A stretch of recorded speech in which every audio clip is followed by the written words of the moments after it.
Hello, hello, hello. What's up? What's up? What's up? What's up? What's up? What's up? What's up, YouTube? It's your main man, AB the Hero. We back again with another live stream. Um, it's a few topics on the docket that I wanted to talk about and touch on today. Um, Part of what I would like to do is also I want to obviously talk about, I'm saying, my main man Melo. I did some videos about him entering the draft combine. We never did a video about him backing out. We need to talk about that. We did a video about maybe the potential sneaker situation. We need to talk about that again. We did a video about the championship. We need to talk about that, the Lakers and all of that stuff. What's up? Low key T jumped straight in here talking about the Lakers suck. Obviously, I can't necessarily co-sign that, because it looked damn good to me. Let me see, man. Get my chart. Got my sound monitoring right. I don't know. Can you hear me? First of all, let's make sure. Can you hear me, low key T? Can you hear me? Let me know. Let me know what's good. You know what I mean? You know what I'm saying? Hey, while y'all ain't here, go ahead and hit that like button, man, as we get this conversation going. Also, what I want to do is I'm going to pull up. I think I'm gonna go through some of the videos that I just did in the comments, and then we'll talk about some of the comments and all that stuff. King James rules wherever he goes. That's a big factor, Mundo. You feel me? It is a fact. The king is the king. Comments, banners. All right, yeah. That's good. Let me see. Pull this here for y'all. Give you something to check with in the back. Main man.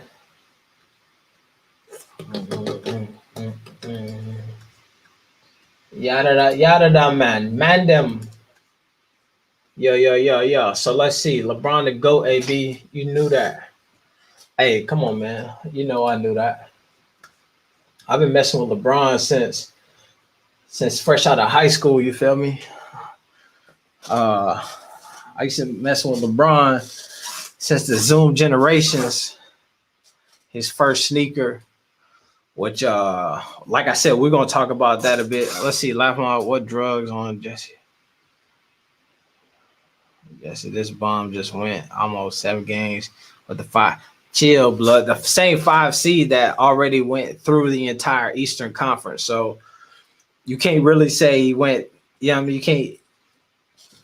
you can't hold him to that when you're talking about a 5 seed that beat the number 1 seed. You know what I'm saying? A 5 seed that worked the Celtics and all of that stuff. At some point, like, they already won 4 games against all of the top teams in the East, against the MVP, against all of those folks. So yes, they went 5-6 games with a 5 seed, but you know what I'm saying? Our boy Jimmy Butler was playing like a dog. And first, let me do this, right? Jimmy won in the title, but before I get started, I need to go in on for my dog Jimmy Butler real quick. So the other day, I did this video in which I was talking about how some of the things and key takeaways from what I expected to be the last game, game 5. And I talked about one of the things that needs respect is my man Jimmy Butler, right? I wanted to make sure folks put respect on my guy Jimmy's name, because what he was doing was changing the narrative on everything that we've ever heard about Jimmy Butler in the past. Bad teammate. Nobody want to play with him. He's damn near was turning into a road man at some point, right? We can't stay on the team. Oh my God, what about Jimmy this, Jimmy that? Me and some of my guys having tons of debates about this. Ball facts, hoop jargon, DKM, my boy DJ's Raw and Cut True. We've been debating this stuff in the chat over on Instagram for a minute. Also, Instagram, follow your boy AB the Hero over there on Instagram. Post up every now and again. A lot of conversation about that. You know what I'm saying? We had a lot of conversation, and a lot of them was surprising me because normally this is a group of dudes who understand the media and how they will portray you in a negative light if they just feel like it, right? There's a lot of guys who talk big baller brand stuff who really understand how the media shifts the narrative on my dog LeVar, how the media shifts the narrative on my dog Melo, them, Zoe, and all of those stuff. So it was driving me crazy a bit when I was listening to them talk about Jimmy Butler and not giving him the credit that he deserved. What we've seen from Jimmy Butler just recently in this NBA Finals is as a dude who is starting to look like a superstar. You feel me? Not even starting. He like damn near arose as a superstar. He reminded me of many moons ago with Paul George, the moments that we seen Paul George become Paul George, and obviously Paul George did not live up to the hype over with the Clippers. But you remember when he was going head to head with LeBron back in Indiana, and I remember drove the lane, big nasty dunk, and everybody was like, yo, Paul George has arrived with the Pacers. So everywhere he's been since then, he has been like revered as a superstar because of a couple series that he had in the playoffs. I've seen that with my dog Jimmy Butler. I feel like he had that same moment of greatness this last time here in the playoffs. And so I think that I have to keep making sure folks understand that my dog Jimmy is a dog. He just ran up against a GOAT. And it ain't no shame in catching the L to a GOAT. There's no shame in that. Ain't no slander. Don't slander my dog Jimmy. Ain't no shame, and it should be no slander. My man is a GOAT. And when goats tend to get caught up in these situations, you know what I'm saying? My man Jimmy is a dog, and he ran into a GOAT. Let me see how I get this. All right. Remove that for right now. I'm gonna pull up some stuff here in a moment. We'll go through this and all of this stuff. AB, this your buddy, FIBA basketball scout. This what's up, CJ Lee. What is up, my guy? Let me see. All right, let me throw some of these up here. My man Low Key T was the first person to jump in here, so I'm gonna share that comment right there. Even though you said the Lakers suck, which is asinine and ridiculous and makes no sense. They're the NBA champions. They just won it yesterday. So there's no way that the team who was crowned the best team in the NBA could suck. But I understand, you know what I'm saying? Sometimes we got to hate in order to show our appreciation. You know what I'm saying? Sometimes the greatest things that affect us and make us sick to our stomach, you know what I'm saying? But we got to speak on it because that's our way of showing appreciation. So I feel you. My dog LeBron, at the beginning of the season, they were saying he was a wash king. A couple times, I ain't gonna lie, throughout the playoffs, I was a bit disappointed. I thought I wanted him to get the MVP, and I thought he was gonna lose it to AD. And I will say it's probably in LeBron's favor that AD got to end up with the ankle injury. LeBron started hooping, and ended up securing the Finals MVP, but he was not going to have the Finals MVP. Let's talk about this right here. My man Remix Way Life God thought LeVar said the Lakers wasn't going to win without Lonzo. LOL. That is a fact. He did say that, and I feel like this is the same. That's the same type of comment as like my man Low Key T made when he jumped into the stream immediately talking about the Lakers suck. That ain't because you really think that's going to happen. That's because you emotionally caught up in it. And the only way you can appreciate is to hate. You can't sell and just be like, you know what? They're going to be hella good because that ain't what you need to say at that moment. But you appreciate them so much that you can't sit in silence. So you got to say something. And I feel like that's what LeVar was doing. He was throwing some shade, but come on, man. Everybody in their right mind. I would say, let me say that I have to take that back, to be honest. I can't say everybody in their right mind, because when I look at some of the analysis from a lot of your favorite NBA analysts, and they picked the Clippers to win it all. The Clippers, who wasn't mentally tough enough to make it through the bubble, lost a 3-1 lead. This is the team that damn near unanimously across the NBA folks was picking them, and on the strength that they the dogs. They got the most mental toughness. They ready for whatever. When folks try to use the excuse for the Clippers right now, they talk about they ain't even want to come to the bubble for real. But one of their biggest dogs, Pat Beverly, said, you know what it is. If LeBron playing, we playing. Already setting the standard up there to say, yo, LeBron is that dude. That's the bar. If LeBron is going, we're going. We got to go match that.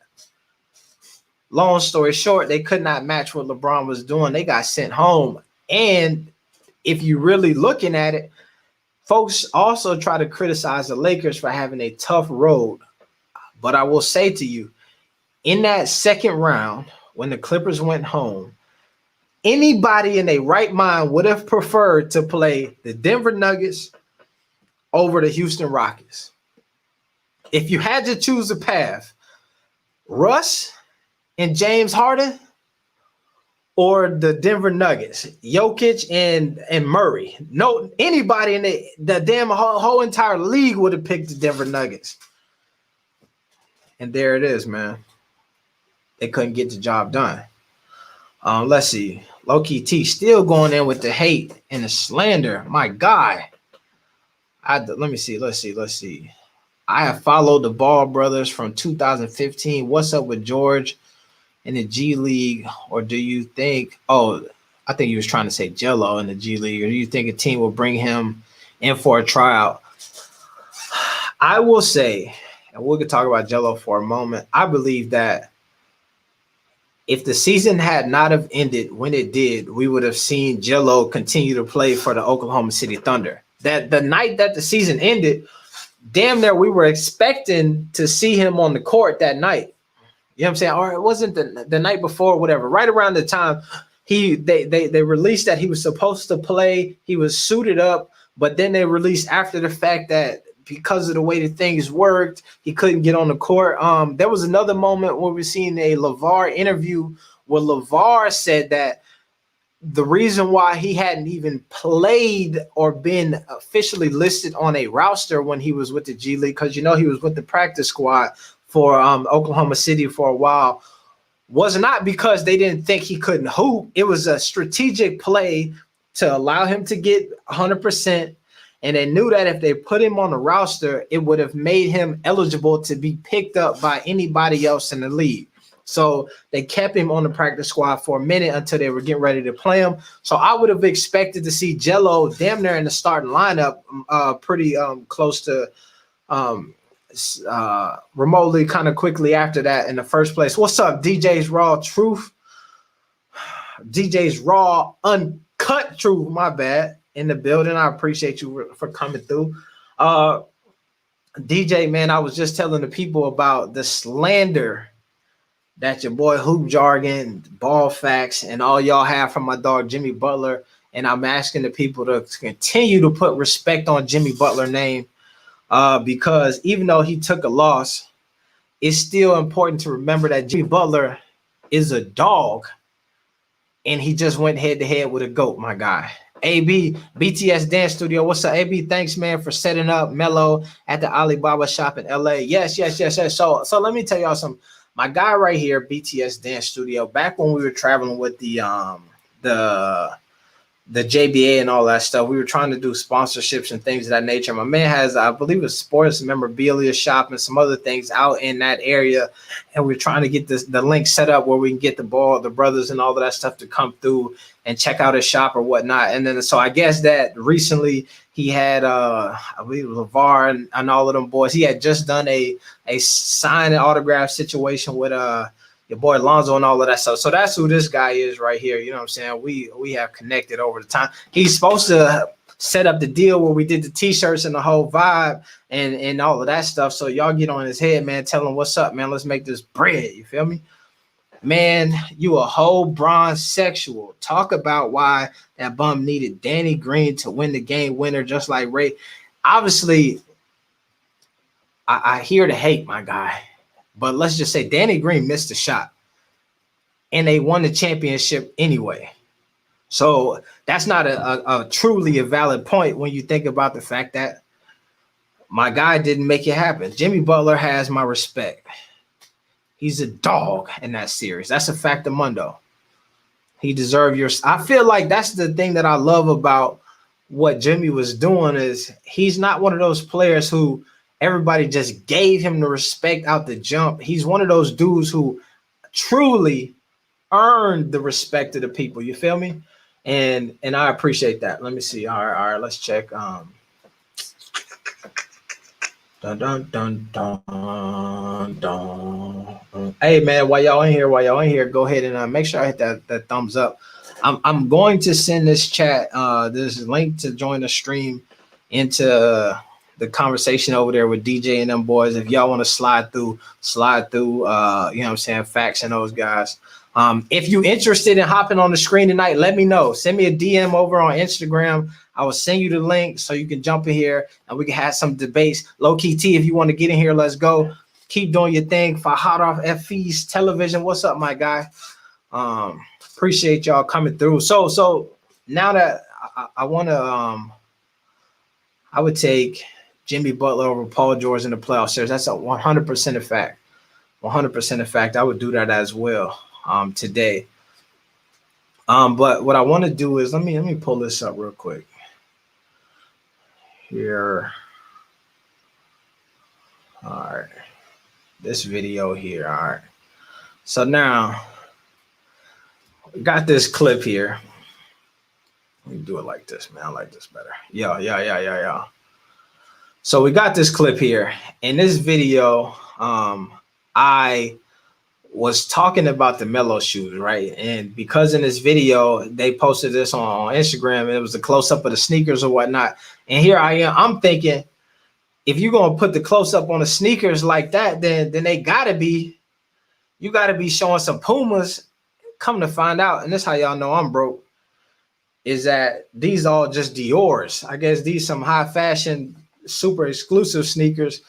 And so I wonder what the message was with that, right? Because what I would believe is that, and this is what folks told me, and this is what folks said, the reason why we would not see a BBB Puma collab is because if you're going to pay somebody $100 million and give them a jet, you're not finna go ahead and let them wear whatever they want to wear. They in the Pumas from day one. So now if you telling me $100 million exclusive deal, and now I'm watching you hooping Dior's, what's going on? What this says to me is that there's something happening behind the scenes that we just don't know yet. You know what I'm saying? So what I do is I will vow to you all that I'm going to try to get some research and stay on top of it. You feel me? Because that seems a bit fishy, right? If you're not going to do a BBB collab, because that's a and that's a known association and a brand that the fans would obviously flock to and collab with, then it baffles me to see the Puma Dior situation. Now, obviously, that's AB is no hater. He treated this Asian guy like a bro. Oh shoot, Lakers were scared to death of the Clippers. Yeah, so I'll say that. You know what I'm saying? And the reason why I pulled up this video, let me bring it back up here. Scroll down. Let's look at where my comments at, man. Wait, the video all wobbly and wonky. There we go. Oh shoot. Let me pull it up. Here we go. We're here in the comments. Let's do this. Let's get this back here. All right. So what I want to do is go through some of these and let's talk about shit that was happening here in the comments. All right. So because I feel like the response to that video, obviously my man DKM came through with the information. These are Dior's. You know what I'm saying? I'm like, all right, bro. Thank you. You know what I'm saying? We're trying to get these views. So I don't need you necessarily, you know what I'm saying, out me like that. You feel me? But no, I'm just playing. It's all good. I didn't know. And I think even in that video I said, yo, I'm not sure what the scoop is, or you know what I'm saying, the ins and outs and the ins, but I was like, yo, we'll have to, you know what I'm saying, talk about it anyway. However, let's get into this. Okay, so my man Surah 16 says, no doubt. But then it's a possibly a mistake to sign with Puma anyway. He already had a brand, BBB. He has 5 million followers. If number one pick can sell 1 million shoes, that'd be $100 million on his own brand. Now count the tees, shorts, jerseys, hoodies, socks, tanks, etc. And I agree with that. I think that obviously the numbers is a bit different, right? If you think 1 million shoes, the reality is I don't even know if LeBron is selling 1 million shoes in a calendar year, right? Now, if you think about over a couple years, you probably get to 1 million shoes. The problem with selling 1 million shoes is they all in different colors, all different SKUs, all of these other elements that makes it more and more expensive to kind of create all these different samples and all of that stuff. But I do believe that, yes, over 1 million, I understand the premise, right? So if you're thinking that you sell 1 million shoes, you feel me, and you're thinking that that the shoes are $100, shoes are $150, shoes are $200, the numbers get crazy. 1 million times $200, that's a big ass number. You feel me? When you think about the fact that if you are going to sell 1 million shoes, then you're probably going to do twice or 3 times that in t-shirts, hoodies, socks, and all of that shit too. Because if I'm going to buy some shoes, I also got to get the t-shirt. If I'm going to buy some hoodie, you know, some shoes, I'm gonna cop the hoodie or something. So you start to see the numbers rise. And this is why this is why a lot of folks feel like, damn, they probably should have stayed with the brand. It's already established, it's built. You're going to be the number one pick. Where the shit fell off, obviously, it's the whole thing, the beef and the lawsuits with Alan Foster and LeVar and all of them going head to head. That was a big part of it. But one of the big things which made them stumble a bit is that my dog Lonzo didn't take off the way that we expected Lonzo to take off. So now if you LaMelo, what you should have learned and probably could have learned is not to say, you know what, this is too much. This is the business. I'm just trying to hoop. But you have to also see that we did all of this with my brother, who was the number 2 pick, playing for the Los Angeles Lakers, which is a big deal. But then also somebody who did not quite live up to the hype that in the bar that was set for him. When Lonzo came to the Los Angeles Lakers, Magic pointed up at the rafters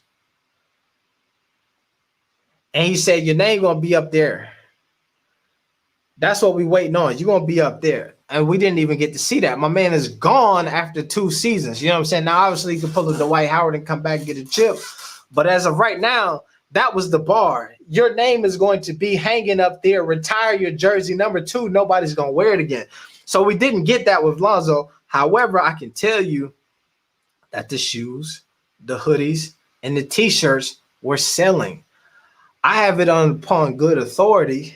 And even if you look at all of the numbers they out there with the lawsuit and shit, the brand was doing millions of dollars a month in the heyday, running the numbers up.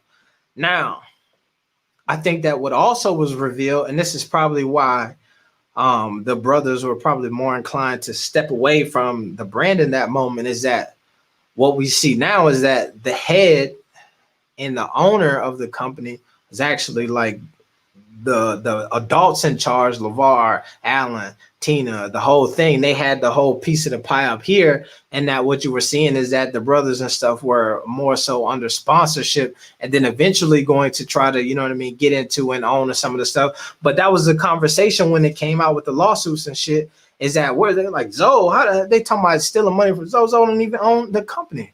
You know what I'm saying? Daniel Hunter, what's up, my guy? What's up? Appreciate you coming through. Very cost intensive. New range is basketball rookie cards. Yes, actually, man, I'm interested into kind of getting into the trading card market. If you look throughout the internet right now, you can see that is a big it's a big kind of deal right now, right? So the same way folks trading stocks and trying to make money, or the same way folks selling sneakers and all of that shit, the actual trading card market today is a big market. So if you're looking for a side hustle and you want to get into something, do some research and check out trading cards, like actual cards. The Jimmy Butler cards is going up right now. The LeBron cards is always going to be up. The AD cards going up. You might even mess around and get you an Alex Caruso card, because those is going up as well at the moment. You know what I'm saying? So let's do this. Let me get back to some of these comments here, because there's still more in here that I wanted to touch on. I'm gonna see. There's one that I felt like was really good. All right. So I said here, would you buy a LaMelo Ball sneaker, signature Puma shoe, or am I tripping? Not being a BBB homer, but the MB ones look better, which is crazy, because remember I told you these not even Pumas he wearing, they Dior's. I looked them up, 1,500 or something stupid like that, and the MB ones look better. And folks was jumping out the window crazy when they seen the price tag for the MB ones, $395, and the reality is that the streets say the MB1s look better anyway than the Dior's. This goes to show you that when my dog LeVar come out with a $500 price tag, and folks like, man, I'm about to pay for that. No, you only buying the Gucci shit because of the name and the brand and all of that stuff.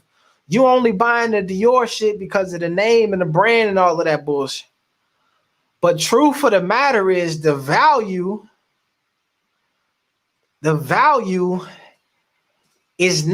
does not equal the worth or the cost.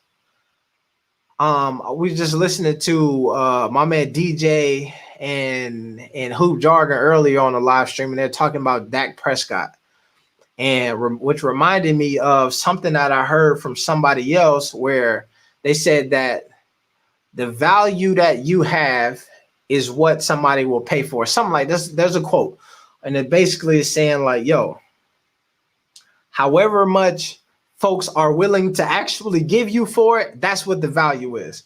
So what we seen, Sports Reactions, what's up, my guy? Say seen Melo play in Australia. That's what's up. You seen him live in Australia? You know what I'm saying? And did it change your life? What was that experience like? You know what I'm saying? Let me know down there in the comment section on that. One of the things that I would say is I seen him play live in London. I seen him play live in Russia. Seen him play live in LA. I seen him play live in, you know what I'm saying, all over the place. So I'm with you right there. You know what I'm saying? But, you know, hey, St. Petersburg, Lithuania, all over the place. You feel me? So I'm up there with you on that. You know what I mean? We go toe to toe on where we watched them play live at, if we want to do that and have that conversation. Low key LaMelo. Oh my God. Low key T. What's up, my guy? Stop, man. The hate. Okay, but let me get here. Here's the comment that I think I was trying to get to. All right. Damian McGee here. I'm gonna highlight so you see the one that I'm trying to get to here. All right, bam. Y'all see that right here. This is the one I'm reading. I hope the hell that ain't the shoe. Hopefully they are Dior's or whatever, because they was trash. Honestly, I can't rock with Melo no more. Just the fact he left the fam. To me, they just any other player now. I was in love with the family vision, which is dead AF now. So they let me blank get to the, I don't know. They let the whatever. Yeah, I mean, I'd rather buy some LeVar ones now for real. Honestly, I would let I would love to see the LeVar ones actually officially drop. You know what I'm saying? I honestly, I think that it would be a good look if they went ahead and flipped whatever they had coming in the pipeline, threw the LeVar logo on it and shot it out there. I think that it would definitely draw up some media attention. I feel like, I don't know if they would do that, because I feel like before the brand was kind of moving into more of a today's age of movement of like drumming up attention through just sheer like shock value and being able to say stuff and be cutting edge. And now they feel like they're maybe trying to go to more a traditional, we just a straight up sneaker company thing, which I don't know if it works like it should in today's age, right? And what I mean by that is if you go to the website and stuff now, you see like the standard like model poses or whatnot. You look at, they did a video where they did the photo shoot, and it was a bunch of white folks kind of in the studio taking pictures and like the gear or whatnot. It just looked like it was a Target ad, you know what I'm saying? Which honestly, going here is that I think that in what McGee's saying, there's a two side of the coin here of what he's saying, because I do believe that when you take the boys from the brand, they just become basketball players right now. And this is why I say what I keep saying, and I'll say it again, is that if Puma does not give Melo his shoe out the gate, they're dropping the ball, because they're robbing him of some of the mystique that he has, and they're just making him a regular basketball player. He's damn near RJ Barrett at this point, and he's not RJ Barrett. Now that I even bring up the fact that RJ Barrett is with Puma, I would not be surprised if to appease folks, they play the RJ, you was number 3, we didn't get you a shoe, so we're not gonna get Melo one either card, you know what I'm saying? Which I feel like would be just super dumb. You feel me? But I could see them doing that. But I do think that once you take them off the brand and some of the movements that they have, they fall in line with what you would think is like the kind of standard basketball players and all of that stuff. So I hope that's not the case. I hope that they kind of get I hope they keep the mystique and all of that stuff. Now, what I'm saying is that on the other side, I think that when you take the boys out of it, you then have a company in BBB that is starting to also move like a traditional sneaker company, right? What was driving them and driving the media before was the comments from LeVar, right? They'd be like, oh my God, don't put him on TV. But then every time he say something new, you got to put him on TV and you question him. And every time you see him brand, big baller brand on the chest, big baller brand on the hat. We've seen him slow down, slide back, not say too much stuff now. You don't see him on the television no more. You don't see him going viral as much anymore. Just those little small things that I feel like they were consistently doing to keep them in the media eye, on WWE, all of these things that your traditional clothing brand would probably not do. We started to see them do, and now we're not seeing them do that no more. So I hope that they come back to that, and I hope that that's something that we begin to see them get back to in the future, just as the brand. You feel me? As the brand. All right, so here we go. Here, this is this video here. So that's what I'm saying. So that's my take on this LaMelo Ball sneaker situation. So like I said, it's brought to my attention. These were not the LaMelo Balls. These were some Dior sneakers.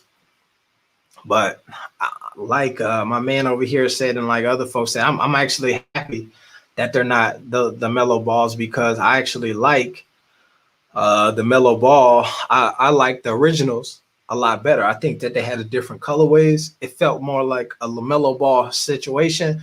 They added some flair to them a bit. They had the simple versions, this is black and the white. They had the cotton candies. So a lot of different elements to them that felt more like a young wild LaMelo. You know what I'm saying? A young swaggy wild LaMelo. Let me see. What else? The draft combine. Okay. So I did this video, and there was a lot of conversation about like, was this a good idea in the first place? You know what I'm saying? Like, why would he do that? You know what I mean? Like, why? It's a fact though, if you really think about it. Let me pull this off here for a moment while I kind of get into this. So it does make sense when you think about the fact that right now he's projected to be number 1, number 2. And at the time where this story about the combine came out, he was at a place where it's pretty much going to be the consensus number 1 pick. Like, yo, you got it at this point. The teams that are kind of vying and trying to figure out what to do, it just makes sense to them. The value proposition of what you could be is greater than the value proposition of what we know we're going to get from these other guys. So Timberwolves, like, it's damn near a done deal. Even the Warriors, like, shit, we might have to mess with it. You know what I'm saying? The Hornets, you know, and we're gonna test the waters too if we get a shot. So the question that a lot of folks had was, so then why? Why even submit your name or even say that you're going to go to the NBA draft combine when it cannot do anything but hurt your value? And I gave a ton of reasons why. Part of the reasons why I suggested this was a thing was because of the mystique factor. You had all of the top recruits saying, yo, we're not doing it. And you had Melo saying, hell yeah, I'll take the challenge now. Obviously, this year's NBA draft combine was a virtual one. You're not getting the 5-on-5s, the drills and all of that stuff. You're going to do it virtually. So I think that even more was the reason why they signed up, because we, we're not, it's not actual workouts and all of those things. So to me, that information made it all make sense, because then once we got to a place where we started to hear some of the interviews and like the press conference that they did with the draft combine folks and the Melo stuff, we kind of heard him regurgitate the same talking points over and over and over and over. And the media shared those talking points everywhere. I'm my own man. I will play for anybody. I am my own man. I'll play for any team. I want to be in the NBA. I am my own man. And we've seen that go around the internet, circulate. And I feel like, and this is the thing that I wanted to say, is that the reason why we then ended up seeing him say, you know what, I'm not doing it anymore, is because he got what he wanted. The biggest question around Melo Ball, honestly, if folks are being truthful, is never his game. It's the media hype circus that comes with the brand, LeVar, all of the stuff that's around them that folks are like, you know what, is it worth it at the end of the day? Should we do this? I don't know. Is it worth it? Huh? Tell me, like, what's going to happen when LeVar doesn't like the coach? And all of that stuff is the only, like, semi-red flag that folks have. You know what I'm saying? And it's not a real red flag. So what we've seen is that there was a great opportunity to answer those questions, and not to necessarily gain more value in the draft, but to solidify the spot, right? So when you hear the quotes that kept resurging of LeVar saying, nah, my boy don't want to play for the Golden State Warriors because they already got some point guards. We're not trying to come off the bench and all of that stuff. You hear that being floated around, and the Golden State Warriors got the number 2 pick. LaMelo got to come out and say, you know what, shit, I'll play for him. Steph, Clay, LaMelo, Steph, Clay, KD, they made it work. Steph, Clay, Melo, why not? You know what I'm saying? You make Curry a shooting guard, let Melo run the point, have Clay play the 3, and I say, and put it on the court and move the ball. My man say Doc loves Melo. You mean Doc Rivers? Doc Rivers. I've heard that talk as well, where they say the ideal of trading a few players to bring Melo, getting rid of Ben Simmons and bringing Melo to Philly. That would be a great look. I think I could see a great storyline being added there. The resurgence of an AI type of situation in Philly would be a great look for Melo. I'd love to see that happen. What else? I think that could work. The Philly thing, Embiid and Melo. I think that Melo going to a team with a solidified all-star on it would help his matriculation through the kind of the NBA, right? Because he would not be expected on that team to come in and run the shop. What happened with Lonzo with the Lakers was everybody was talking about, man, look at what a leader he is. He's going to make these guys pass. He's going to come in here and change the culture. He's going to come in there and do this. He's going to come in here and do that. And I think you put Melo on a squad with Embiid, his direction is clear at this point. Set Embiid up and get buckets. One of the things that the Sixers don't have is the three-point shooter. I'm the three-point shooter, but one of the things that they were not getting from Ben Simmons was a three-point shot. You're going to get that from Melo. Shit, you're probably going to get some bad three-point shots. This is probably going to damn near be the opposite of what you got from Ben Simmons, where you had a dude who was afraid to shoot the three, and now you got a guy who's going to shoot them, air it out. Hang. Now, bring it to the next level, and then I think I'm gonna see if anybody want to hop on. Like I said, if you're trying to join the stream, you got something to say, let me know. Shoot me a DM over on the Instagram, and I will get you the code in order to join the live stream if you about that life. Oh no, man. So I would tell y'all, man, I'm playing fantasy football, and I just got a notification that my wide receiver just got put out the game and will not return. And I was losing, and I was counting on him to get the buckets, to help me get the W. So that's sad. And he was balling too. 2 catches, 29 yards in the TD, and now he out. Golly, Keenan Allen, come on, my guy. Come on, man. All right, we good though. So I'm gonna take that L. All right. So yeah, like I was saying though, if you want to join the stream, man, definitely just send me a link, DM over there on the Instagram, and I will get the link to you. You feel me? But it's been interesting NBA season. I think that this upcoming year is going to be one of the craziest NBA seasons ever. On the account of, it is dope that my dog LeBron got the W and won the championship, but it's insane when I think about how many guys were not playing this year who will impact the league overall, right? So this year we say folks felt like it was between the Clippers and the Lakers to win the championship. You feel me? And a lot of folks had the Clippers. Next year, Kyrie, KD on the East, Giannis, who eventually has to be able to get over the hump, MVP 2 times in a row, all defensive player. So the East is going to be a challenge.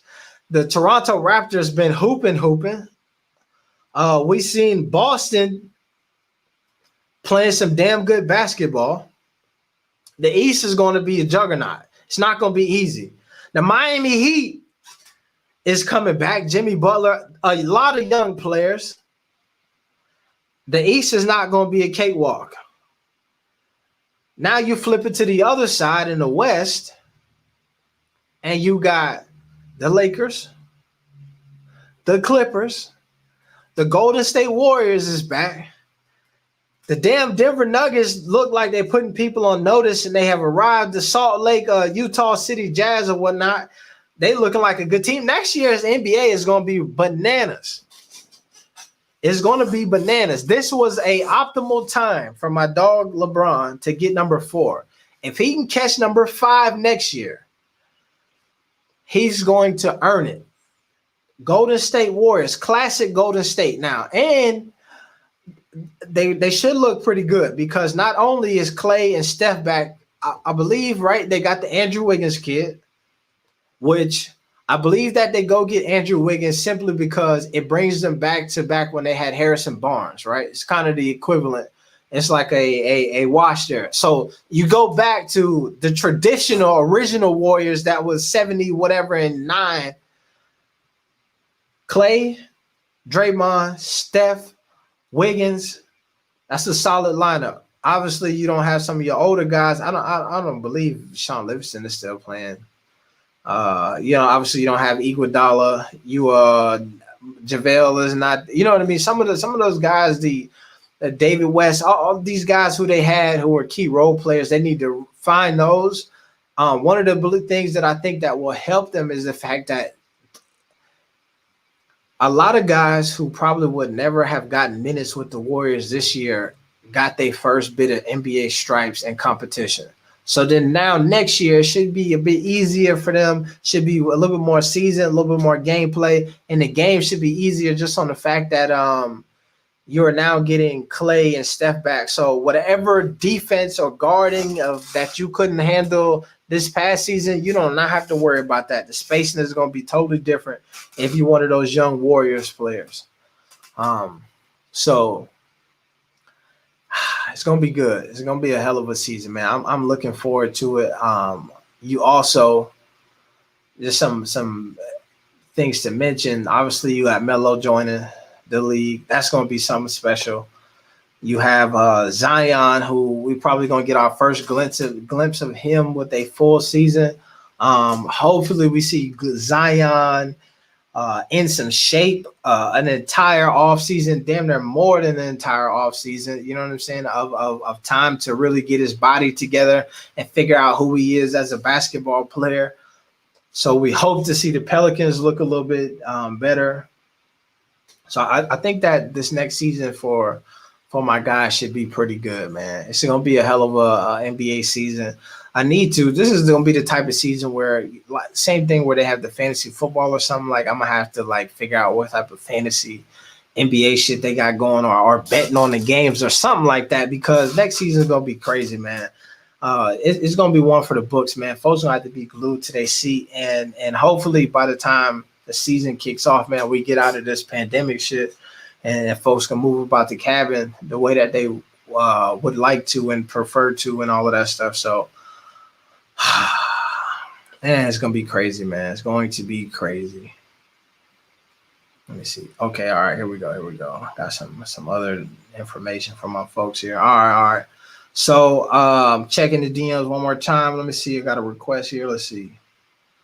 Would like to get on the live tonight, bro. All right. Let me send you the link right here. Like in there. Bam. Bam. There you go.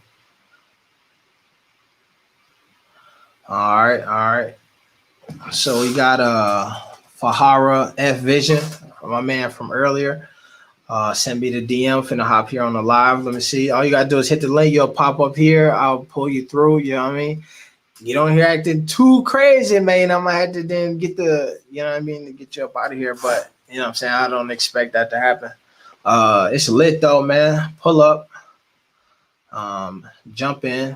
Let me know what you got on your mind. Let me see. I'm gonna throw my brother in the link. See if we can go here. All right. Bam. All right. Let me see. Let me make sure. I think that was the 2 videos that I had just done that I wanted to comment on, or the 3, the Melo shoes, the draft combine, NBA shit. It's a lot of crazy stuff going on in the world right now. A lot of crazy stuff. Also, there's some. Let me see.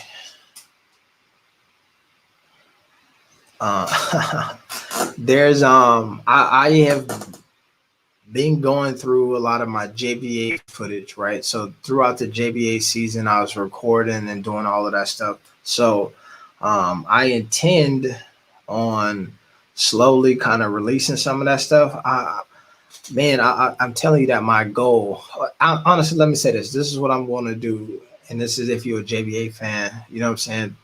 Let me know if you'd be interested in this. What I am anticipating on doing is I'm going to cut together like a sizzle reel teaser trailer, and I want to do some type of crowdfunding situation in order to try to then get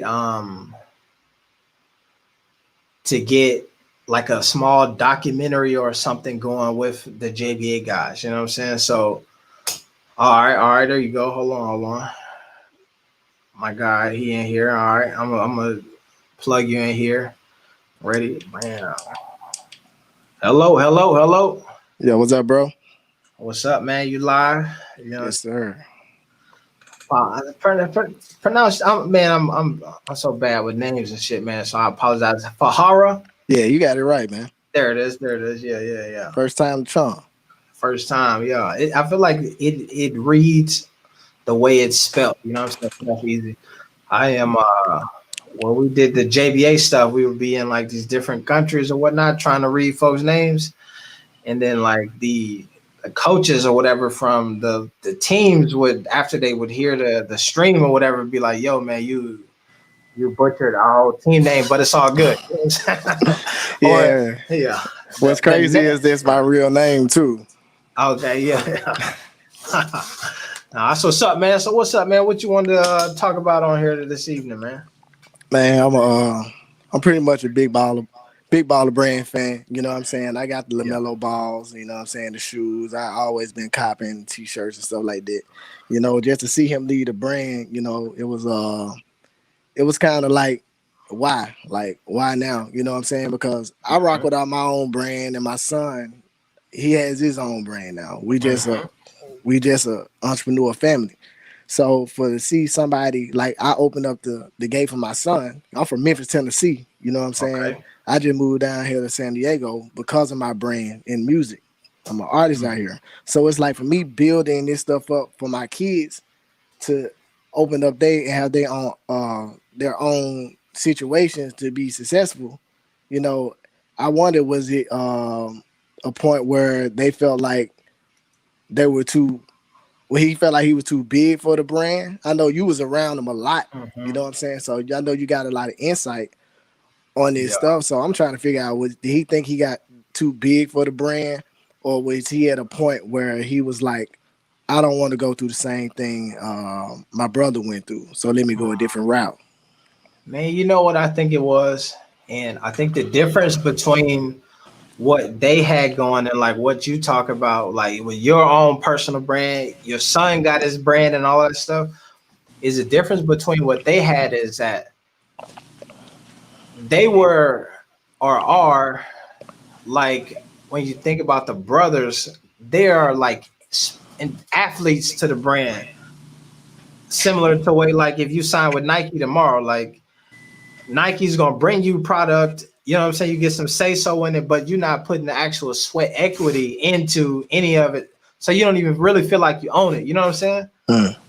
Like when they move around, and if you watch some of the Ball in the Family episodes, there was one in particular where they were at the table and LeVar and Lonzo, and they kind of getting into it, and he's like, "Yo, like the man who did it all is not with us no more." You know what I'm saying? Yeah. And Yeah. so I feel like that's what it was.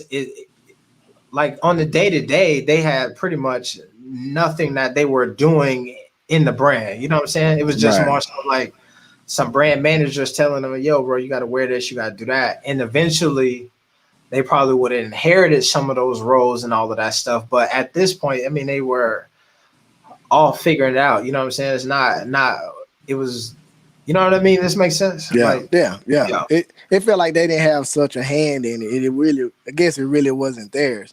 But the thing yeah, is like you know, he built an empire around him. He even called it BBB, ball. You know what I'm saying? And I yeah, understand when he say it's not done to.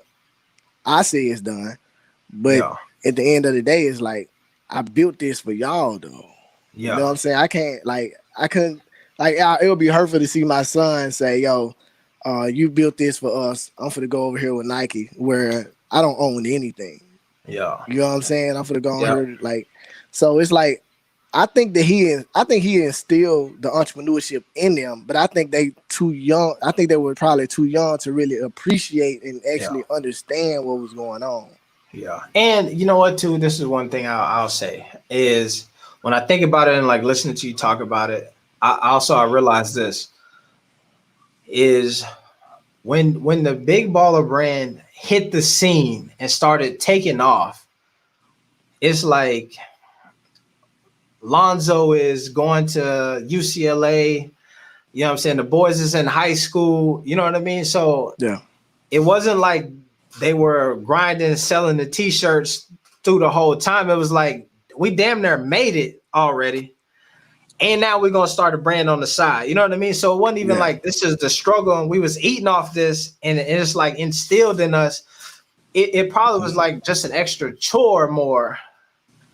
You know what I'm saying? So I think that's the difference, man. Is that if they could have like got into it earlier, and Yeah. like the boys was in the garage pressing up shirts, you know what I'm saying, and doing all of that stuff. But the truth of the matter is, they were also hoopers. So like the Yeah. idea was, all y'all got to do is hoop, and And we're we gonna got you. build this brand around you. We got you. You know what I mean? And so to your point, also like if they could have seen that and been like, you know what, like all we got to do is hoop. All we got to do is now, after the whole lawsuit and shit, with a realization of like, and also we got to make sure we got people in place to guard the money and all of that stuff. But you know what I'm saying? All we really got to do is hoop. My man Ball Facts look like he's trying to join, but it's saying that he ain't, device not connecting or whatnot. But yeah. Yeah, because like I said, I see the vision of LeVar Ball. You know what I'm saying? One of the best for your kids, and just by LaMelo being the first kid coming in, you know what I'm saying, with his own shoe brand in high school, and and the oldest boy coming in the NBA. You know what I'm saying? Is the with his own brand. Like how would you not want that greatness and build from that? You know what I'm saying? I'm coming from an entrepreneur standpoint. Like, but they Yeah. may not be. You know, LeVar is, but they was kind Mhm. of set up already, you know, just Yeah. based off of it because who's to say that Lonzo wouldn't have went number two if his daddy wasn't talking so much. So it's almost like his daddy set him up for all the publicity, you know what I'm saying? It's like me personally, I think I'll appreciate that. Yes. You know what I'm saying? More than anything. Not saying that he didn't, Yeah. but I understand that he went in the league hurt too. Yeah. So it's like it's so much stuff behind it, but he still went number two. So he always gonna have that to stand back Mhm. on, you know, Yeah. even throughout his whole career. Yeah. I would tell you this. I believe that I don't think that LeVar and all them get enough credit for, I know they call it like speaking it into existence, but Mm. like he damn near created so much hype that if the Lakers Didn't didn't do it. draft, the damn near Laker fans would have ran him out of town. Everybody named Mama was sold. You know what I'm saying? Like Yeah. look at how they just turned on Danny Green. He missed a shot, and Snoop Dogg cussing him out. Everybody, damn, they sending his wife. They would have shot Magic. You know what I'm saying? The hype was that real. Hometown kid, UCLA, bring him down. So and this is also why I think that if you really analyze the brand and what was really moving the needle, like it was the idea of like this dad who got these three super talented boys who trying to run his own business, and he like gonna say whatever is on his mind. I Yeah. feel like even if the boys don't, they could go sign with Nike. LeVar still got a brand on his hands, and he still could push it. He just got to be back out in the forefront and just starting the talking and kind of and selling them wolf tickets again like he was doing before. You know what I mean? Drumming up Right. the hype. I feel like folks are still support it, man. He it's enough name recognition to this day. If I go out with a big baller brand T-shirt on, Mm. folks be like, "Oh, what's up with that big baller brand? I never seen one." Or you know what I'm saying? Dang. Or it's funny because I like know them and all this stuff, so it's also like tickles me where I would like be talking to somebody and they be like, "Man, the dad, you know what I'm saying? I don't even know about him. He a hoe. I don't know how you can wear that shirt." And I'd be like, "Come on, man. Come on, Like, man. Like I put it like this, man. It's a black owned company for sure. Like me personally, I only wear uh minority brands. yeah, I only wear people I know that got brands like minority brands. And even if he was all of that, you know what I'm saying? He's still a black owned brand. Why not support that? We support everything else. But shouts out to Ballflex though. Ball What's facts in going the on, man? building. Hey, shit. Ball facts. It's ball facts. Oh my Man, what's good, y'all? God. What's up? Yeah. I came in on the tail end of what y'all was saying. I said, "Oh man, I got to get on here." Yeah. Yeah, man. We just spit it. Man, I ain't gonna lie, bro. I appreciate y'all letting me on. I've been watching y'all for a while, man. You know what I'm saying? I got in with AB when he first got around, and I remember he was talking about how he basically got the call in from old boy to come in and do the stuff, man. Just on that alone. I heard you talk about it a lot, man, but I got a question about it. Like, how you feel when you got that call from old boy, man, to come through and to work with the Big Baller brand, man? Man, I'll be honest with you. It was crazy because how we linked up was they sent me a comment first. So just it wasn't even like Ball Brother, Big Baller brand. It was, I don't even remember the name of the page. It was a random ass like Jim Linwood, or you know what I mean? Just something random like that. It was like, yo, this is we want to send you some merch, man. We appreciate, you know what I'm saying? And I was like, bro, like, don't be playing, you know what I'm saying? They was like, what's your email? So I sent them the email. Then they emailed, and I was like, bro, it's good. You know, it's trolls and shit all on the internet. So I'm like, I don't even know. However, I'm still like, yo, it's whatever. Like, it's just my, you know what I mean? Worst case is some troll. I hang up, block the number, whatever. You know what I'm saying? And then so it was kind of crazy to like get the call, because when I talked to them the first time, they were traveling and they were just like, really like on some, we're gonna be in these cities, pick one, and we're gonna get you out here. You know what I'm saying? Mm-hmm. So they was in Atlanta, Chicago, Philly, New York. I think it's the last couple stops. So I was like, damn. So they was in Chicago. It was on like 3 hours. I was like, shit, I'll just drive up. You know what I'm saying? So it was bananas on the fact that as soon as I got there, the guy Allen, and this is why folks be on, you know what I'm saying? They be on his head, you know what I'm saying? But I had to say that, like, as soon as I met the dude, he was like, oh shit, this is AB the Hero. Come through, you got your camera, you can record whatever you want, you know what I'm saying? Take pictures, do whatever. And the whole time, there's another dude who walked in with me, camera, trying to get pictures. I wanted to shoot some behind the scenes if I could, and they got the damn wall of security. You can't go nowhere, you know what I'm saying? Yeah. Like, yo, bro, come through here. You got full access, whatever, you know what I'm saying? So I felt dope. It felt cool to be able to do that, and to have them like legit be like, yo, you with us. Even like there was a point where the media showed up and they were trying to get like Lonzo or somebody. Lonzo was running late and they needed somebody to do an interview, and they were like, and he came to me, he's like, yo, they want to know like what this league is about. And I was like, shit, I got the dude who could tell you all about it right here. So he prepping me to do the interview for the local TV. You know what I'm saying? Just like that. Just like that. So that's the type of love that they had like opened up the doors with, of just like, bro, you want to come on? Like, oh, we just met you. You cool? You want us? Like, we done heard the shit that you've been talking about come through. So that's why when they folks be trying to slander, oh boy, you know what I'm saying? I still be trying to be like, you know what I'm saying? What my dog Tory Lane said, they ain't charged me yet. You know what I'm saying? Yeah. So that's what that is. So ball facts, because I got both y'all on here, man. I'm gonna take advantage. so ball facts, man. Like, I know you was probably watching AB. I know you was watching The Family. You know what I'm saying? So what it like really encouraged you to really start doing what you're doing? Because I remember your first few videos, because I was just really on AB and DKM. You know what I'm saying? Like, I was really on them. It's like you just came out of nowhere, man. I was like, who is this cat? You know what I'm saying? And then you didn't show your face. I was like, who is this cat?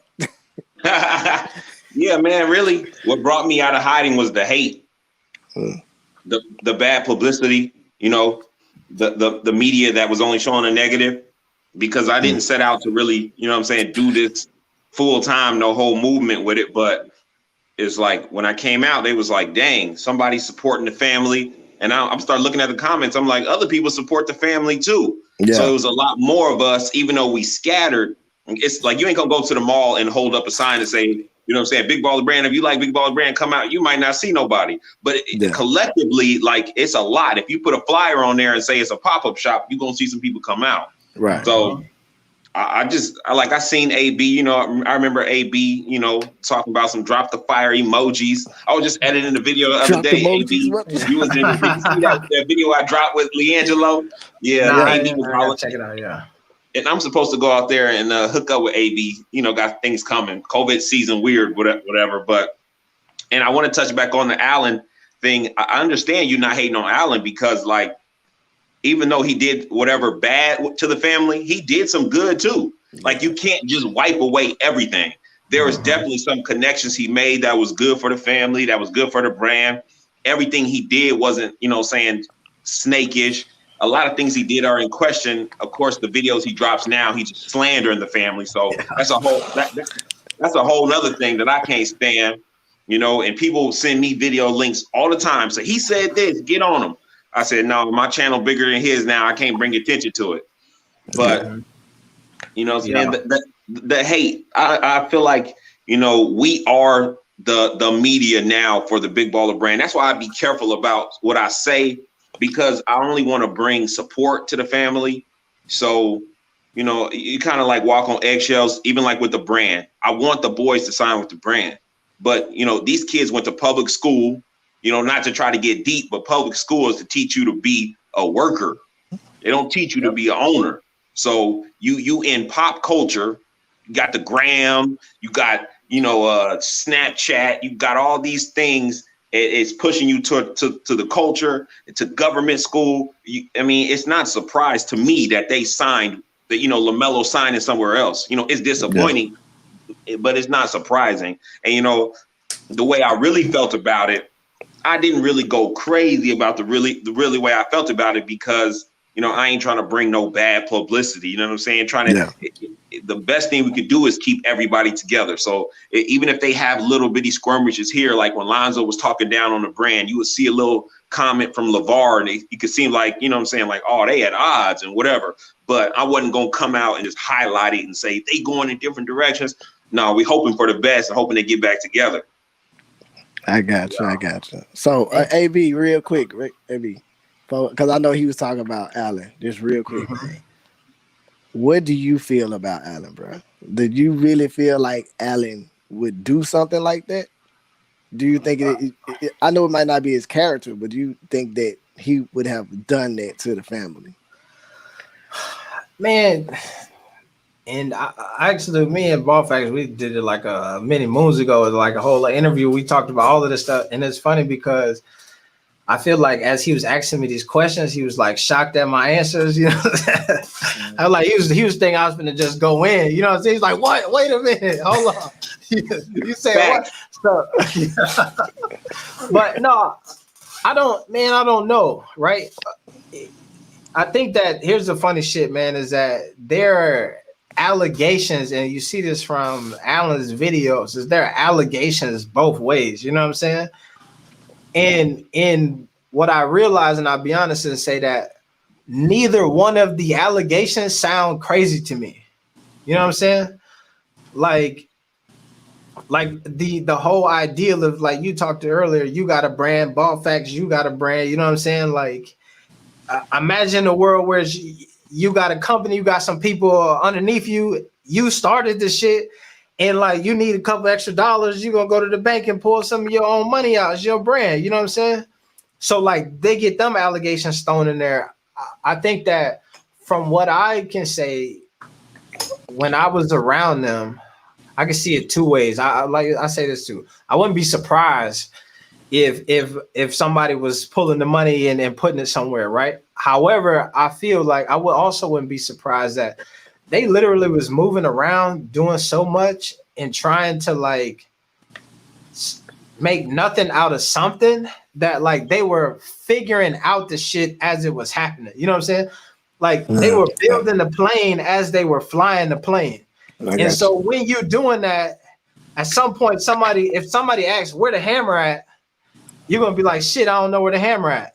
And they be like, nah, bro. You know what I mean? And so I feel like it's a couple different things. I would have hoped that Allen wouldn't do that. But I also do realize that the reason why all of that shit came out is not because like LeVar stumbled across some missing money or like somebody internally was pissed off. Is that the media was digging and doing research. You know what I'm saying?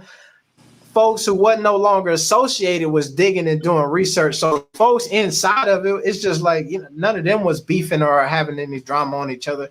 Somebody else brings some information to you about your homeboy and tell you that he done did some shit, and like you go ask your homeboy about it.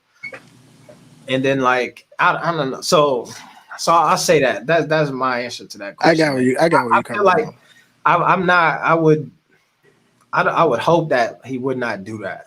I think that there is like throughout, if you follow the shit from the jump, man, there was so much stuff with like that came out even on the television show, the players talking about damn where the money at, you know what I mean? Like a lot of drama, you think about the shipping and some of the hurdles that just businesses have that they were trying to overcome. And then all of a sudden you get the damn somebody to come and apply pressure and put a microscope and then be like, here's the standard way that people handle business. How are y'all doing it? And they like, well, shit, no, we ain't doing it the standard way. We out here doing whatever. You know what I mean? Like it could make you look bad, even though you wasn't even like trying, you know what I mean? You might've been trying to do the right thing from the jump. But to me, the problem came when he came back. Like let's say, AB, you had a girlfriend. Somebody came to you and said she been cheating on you, and you like, okay, we need to break this up because they seem like they got a lot of information that you cheated on me. But she's like, no, I didn't do that. But y'all break up, and then you look on the internet, and all of a sudden she posting nude pics of you. All of a sudden she talking about how dirty you was, and you know what I'm saying? She telling you deep dark secrets that your mama wasn't nothing and all this stuff. That's how. And so when that happened, that's when I started dropping videos and paying attention to it, because none of the other stuff I wasn't there for. That wasn't really my business. I can't say nothing about.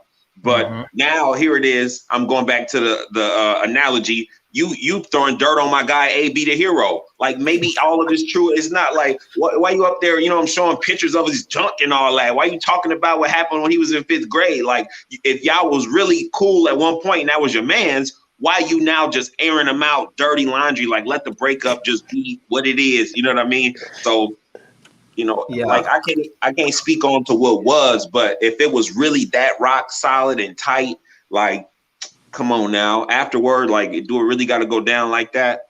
But so this is what I'll say to that, and this is why I be on the fence about it, because I agree. I think that the videos and a lot of the conversation, like, is like, damn, bro, that's a lot. However, it was a whole ESPN article in which if I think that my girl cheated on me and I go to her and I'd be like, yo, the word on the streets, you cheating, and then I'll say we broke up. And then folks look up and we no longer together. And then she go out and start slandering me. That's one thing. But if I say I'm breaking up with you, then I go to my Instagram and be like, oh, but I broke up with her because she did this. And I checked her past and she was with my homies and did all of this extra shit. And then they call me and I'll be like, oh, yeah. Hell yeah, man. We ain't messing with him no more. And then I'm throwing her under the bus. And then eventually 2 months, 3 months later, after me throwing her under the bus for 3 months, she come out with naked pictures and shitting on me. Then, like, at the end, I can't be 100% mad at her. And in this situation, I feel like folks always forget that there was a whole article that came out exposing this dude whole history, his past, like kind of pointed him in a bad light as far as just being a business guy.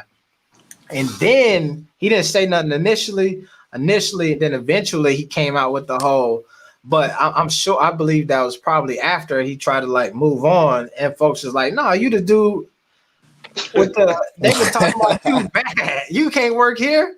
You know, I doing no business with you. You the ESPN article?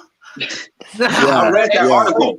But you got to know that ESPN called the Big Baller Camp like, this article's coming out regardless. We got this man's past. We got numbers that we checked ourselves. We coming out with an article that says he stole it. We got the proof. His past is supporting the proof. What do you got to say about it, LeVar? What do you got to say about Alonzo? No comment. They didn't go.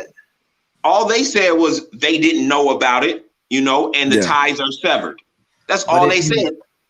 The thing is that if you say you didn't know about it and you might have known about it. Yeah, I kind of think that LeVar knew. You know what I'm saying? I think that was just his homeboy too. You know what I'm saying? And he was like, he got the business mind that I don't have. I understand that he did that right there, and that's the past. This the future. I'm putting him in a situation that he ain't got to do that. You know what I'm saying? They're that type of lifestyle no more. Well, why do you think he would know? Why do you think he would know? Like, by the time whatever he was doing, LeVar was in Chino Hills. He was no longer in Crenshaw. He was no longer in the place where he knew Allen and all that he did. Allen had served his time. He meets him through his son. I'm sure Allen doesn't introduce himself, say, hello, I'm Allen. I did 5 years in prison for a scam. I'm sure LeVar doesn't say, I don't think LeVar says, let's look up old boy's daddy and see if he ever went to jail. But that's just my opinion. And I agree with you, but what I'm saying is that LeVar is a solid dude. Mm-hmm. Do we think that it would have mattered? See, that's what I'm like.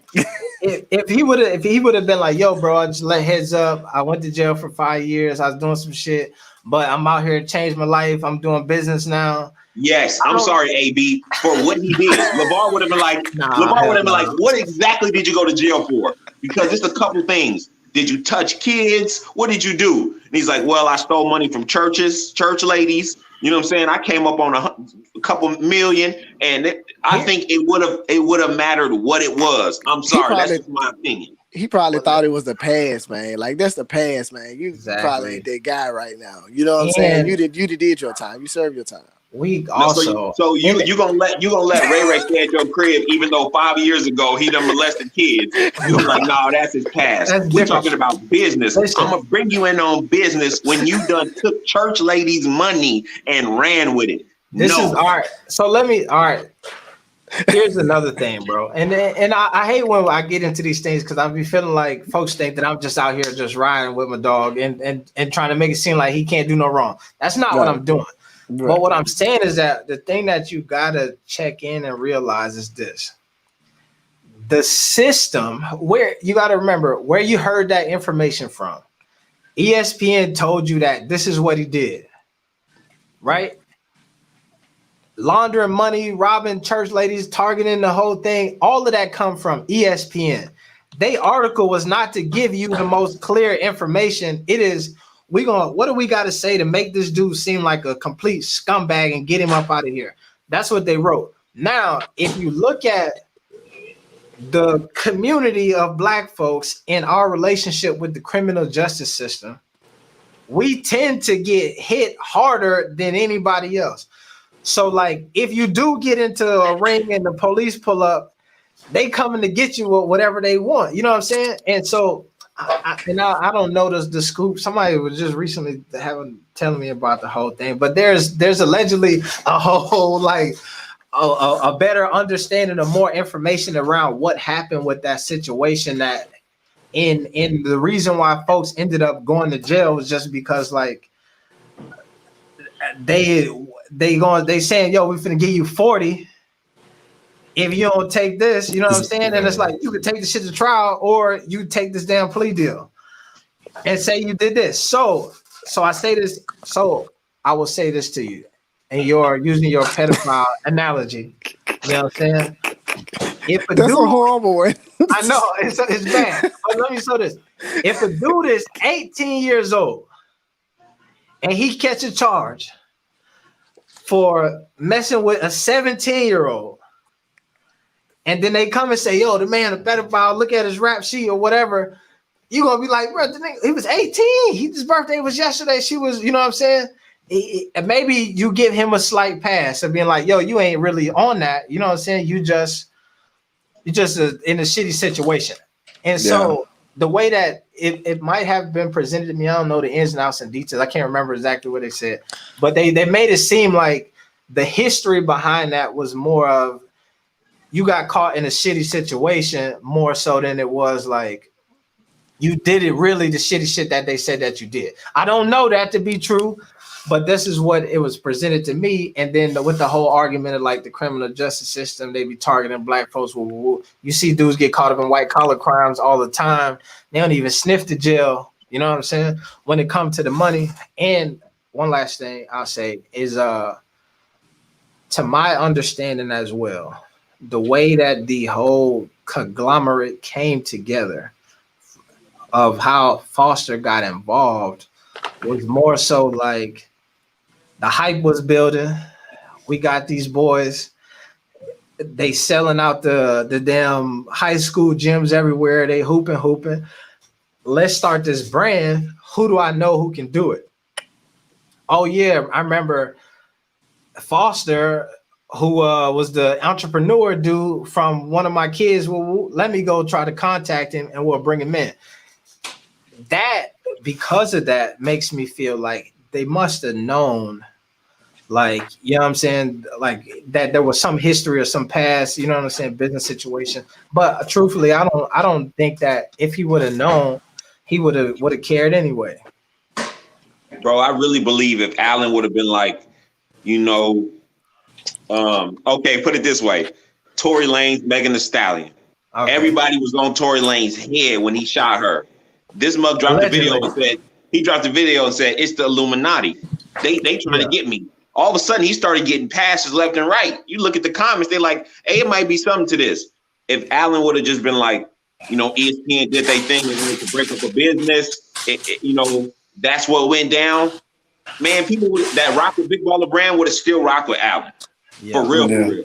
You know, the same way that, you know, Dame Dash would be like, yeah, I don't like the way that Jay-Z did it, but he ain't coming out saying all this and all that. You know, I just think he went about it wrong, because I can understand, like, I put myself in Allen's shoes. Let's say he didn't do nothing and the money just got mixed up and he got the short end of the stick.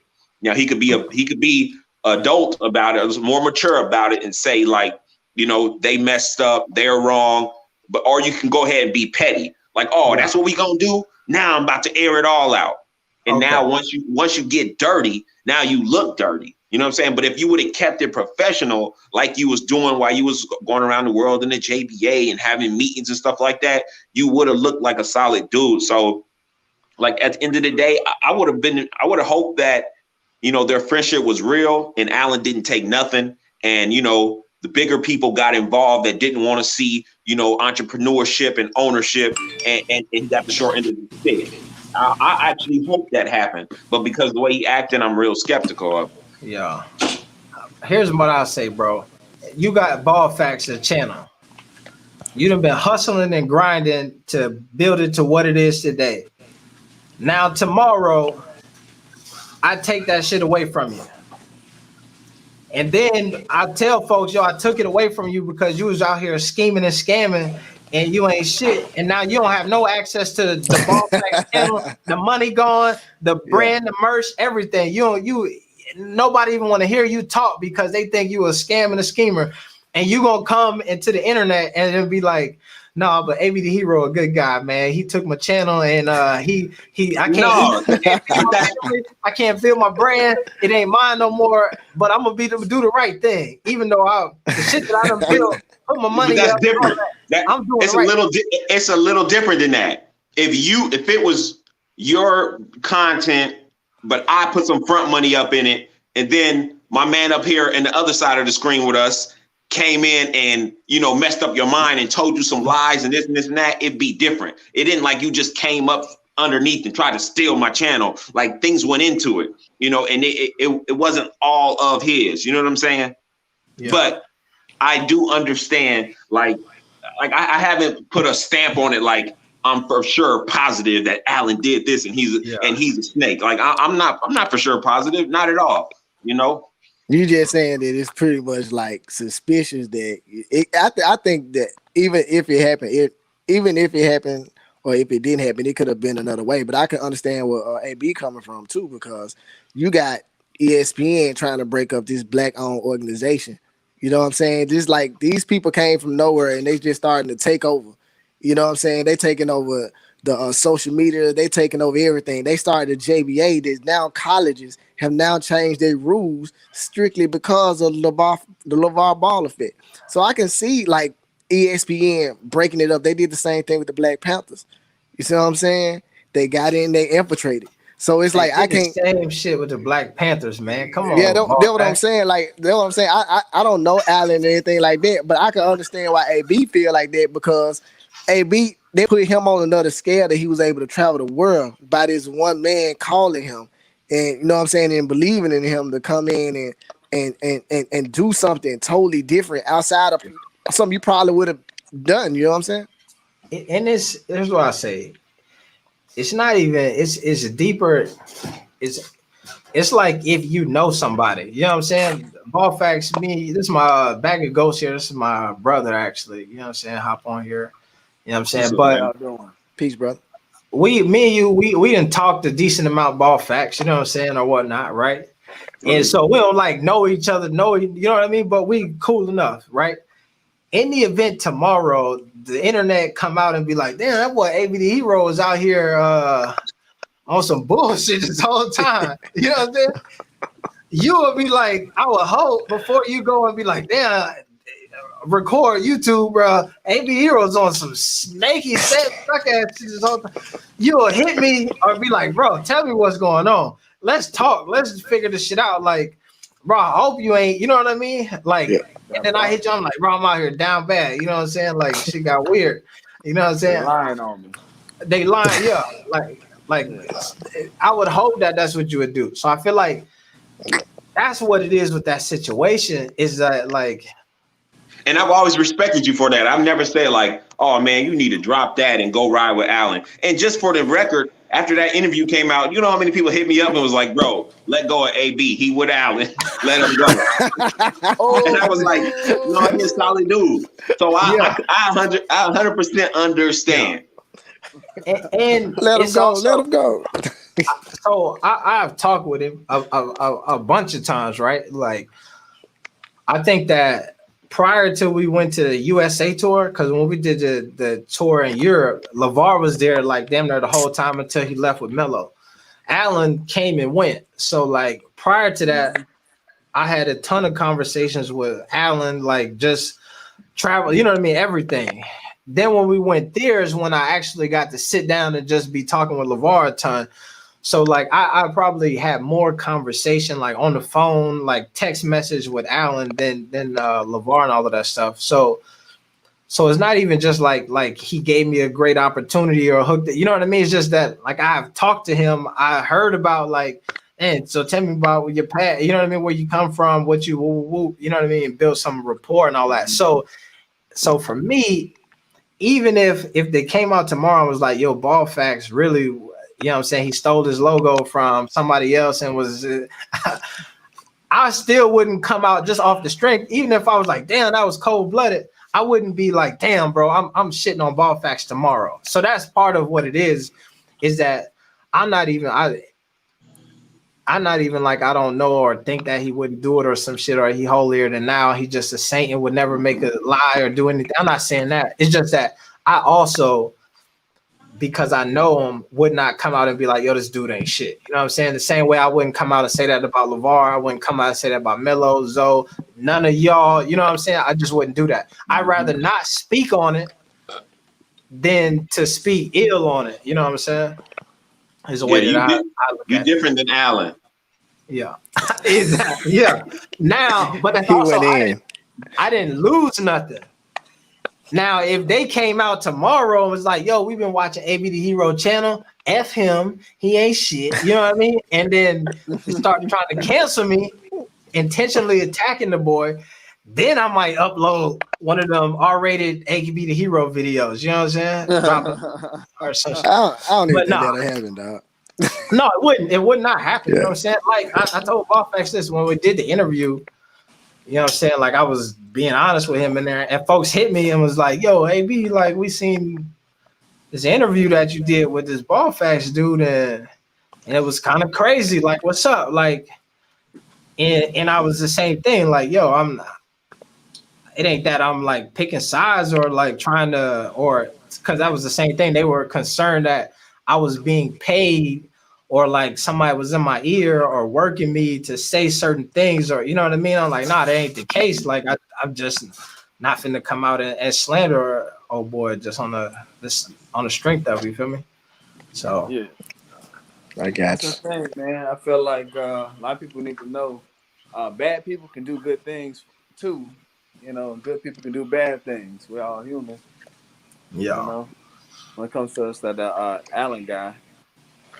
Yeah, I mean, cause I after like watching him, bro, and seeing how solid he was with the family, man. Cause like I'm looking from afar. That's why I could trust your judgment, AB, because like I said, you were there.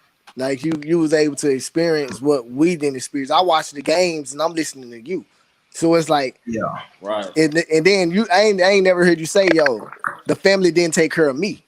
See, that's the kind Yeah. of stuff that I would have been looking for. You know what I'm saying? Like if you would have said something like, "Hey, yo, they saying this about old boy, but they ain't take care of me either."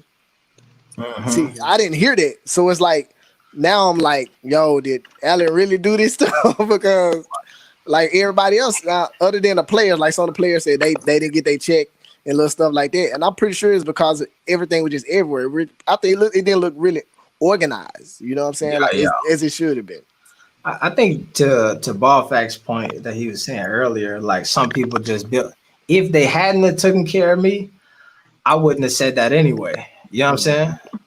Like, or at least, like, if somebody would have been like, "Yo, so did you have any discrepancies?" Woo, woo, woo, woo, I probably would have answered it honestly, but I wouldn't have. I wouldn't just come out and be Go into like, detail. "Nah, Bash yeah, them. yeah, they ain't on some. Nah, they was on that bullshit the whole time. You ain't going. You know what I mean?" And why not? Yeah. Oh, Yeah. Why not? well, I think Um, I Because I some just things wouldn't are do it. bigger than yourself. Yeah, Some things are bigger than yourself. That's what you got to understand. Like it may be hurting you, like your personal life, but to bring down another movement that is helping a lot of people, that's in a way that's selfish, and yeah, especially if it's not done on purpose. You know what I'm saying? If it's accidental based on just not having organization or one person wearing 12 hats, it just happened that way. yeah. well, I I'll think say it. this. Well, I'm gonna say this real quick. You know what I'm saying? If it was an accident and I tell you, hey, I didn't get this, and I still don't get it, you know, is it then it's no longer an accident? I don't know if that was ever the case, but you know what I'm saying. And then if that's the case, if they got me and they got a couple other folks, then then this place needs to be exposed for what it is. If everybody keep coming up short, except for the person who running it, But I'm not saying that Yeah, was the case. I'm just saying, yeah. devil's advocate, devil's advocate.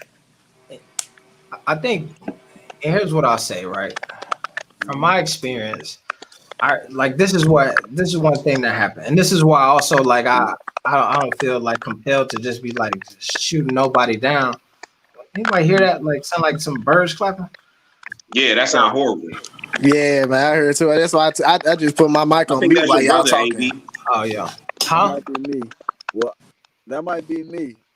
I just I'm muted gonna for a listen to the second. last comment. Okay, all right, It huh, might I be got you right. Yeah, that was him. So I'll say this right. So, like I said, I did the interview with you, right? And I said, folks reached out to me and was like, "Yo, like, what's good, man? Like, I'm trying to figure out what the is going on." And what threw me, and this is how I like determine, like, you know what I'm saying, like the whole respect thing, is it that the person, it wasn't like LeVar, nobody, somebody else, you know what I'm saying, who said that, folks, and he wouldn't even say like LeVar hit me and said to call you or whatever. It's just like this person reached out to me to figure out what was going on with you. So then I called, you know what I'm saying? And what threw me off is that in effort to like make me say something crazy about Foster, he was like, "Yo," and like I didn't even want to tell you this, but like I seen a time where you was supposed to get X amount of dollars, and that they didn't even give you the dollars because you know what I'm saying, he was trying to keep some money for themselves, or you know what I mean? He was moving the money around or whatever.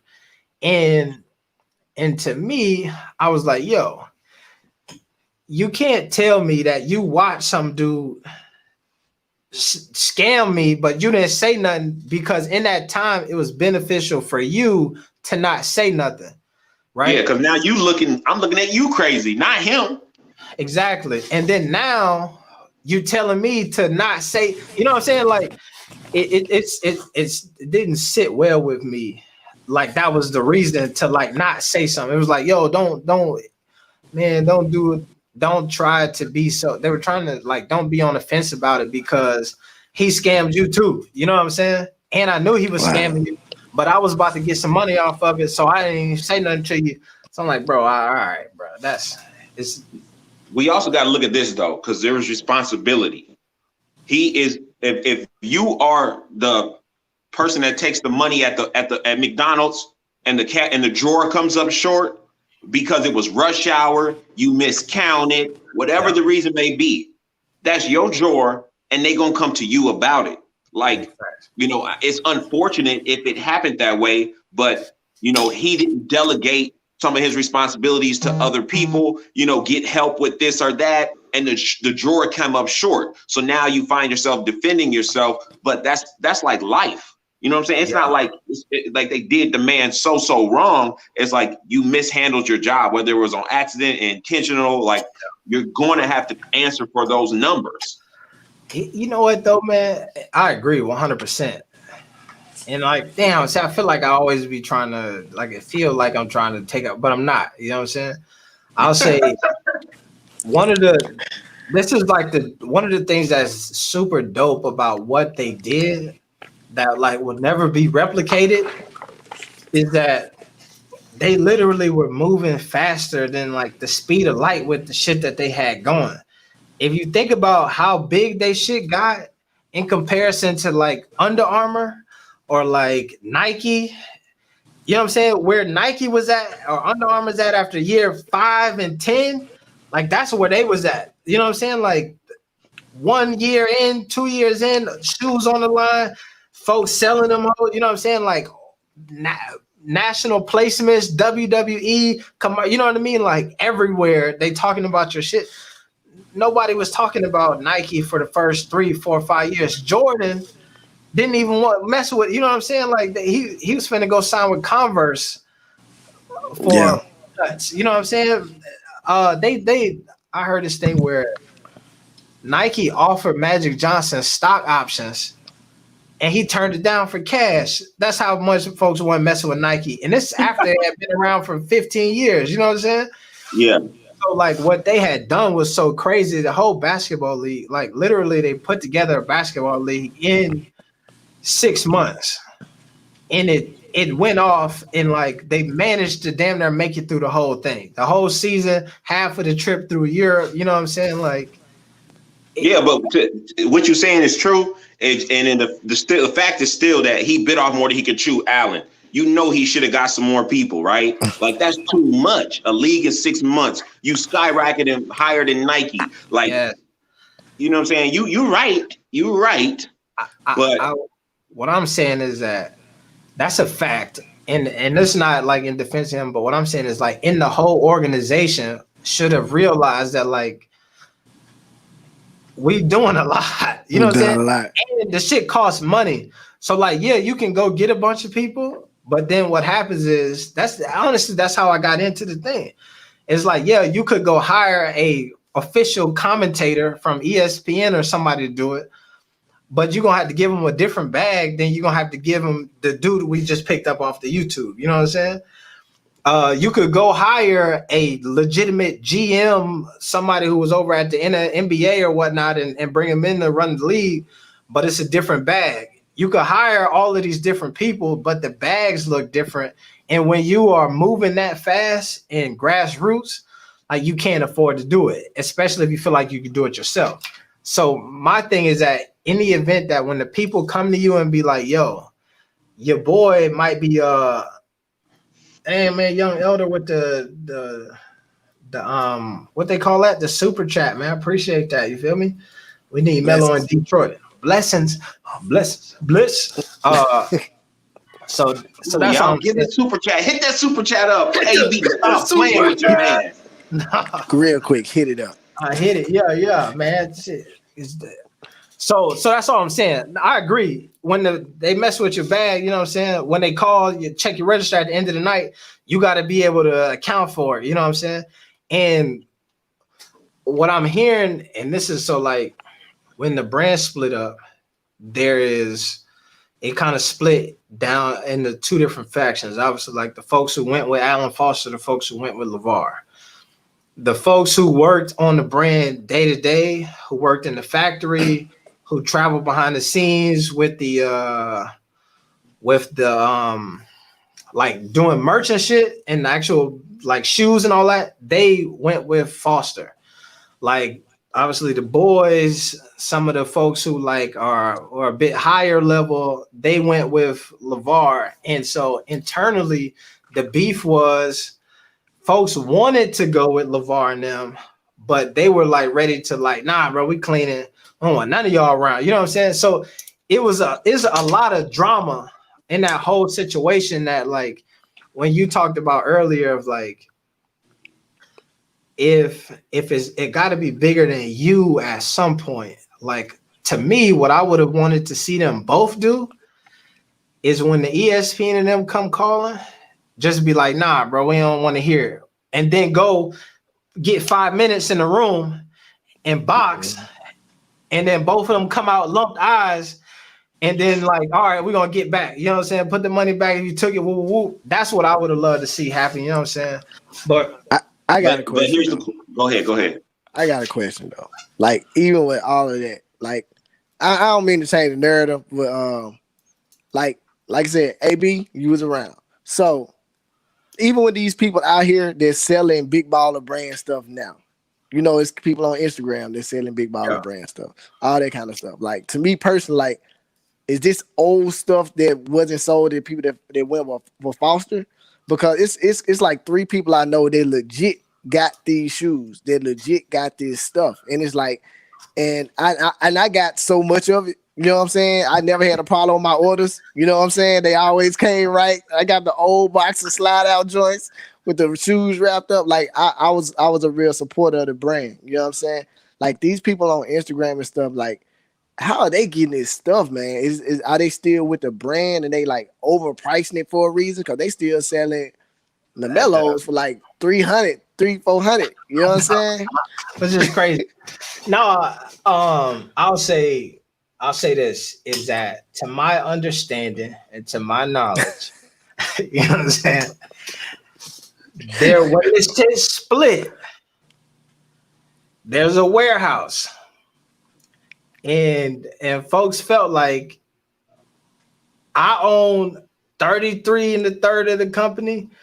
They own 33, you own 33. If I gotta get out of here, I'm taking my 33%. You feel me? And so then a lot of the merch that you seeing sold comes from when they split, folks saying, bam, I'm taking my shit too then. And then in effort to, like I said, the shit hit the fan, and there's a lot of people who work in there day to day and moving around like that. So in order for them to be able to eat and maintain some livelihood, the idea was like, I'm gonna get this shit to you for the low. You can flip it and then keep floating that way. You know what I mean? Like now you ain't just out of a job on the next day type of vibe. You know what I'm saying? But it's like they still getting new merchandise. It's like, you know what I'm saying? They got like, because there was a lot of it. There's a big ass warehouse is huge. And I don't know, I didn't like see it or whatever, but that's to my understanding, like it's got boxes and boxes and boxes and boxes and boxes. So much shit that like some of it ain't even open yet. Like, yeah, you're right, because I had a couple of, since Ball Facts, whatever, BBB, I'm always talking about it, wearing the shoes on. So they hit me up. And I had a very interesting conversation with one of them.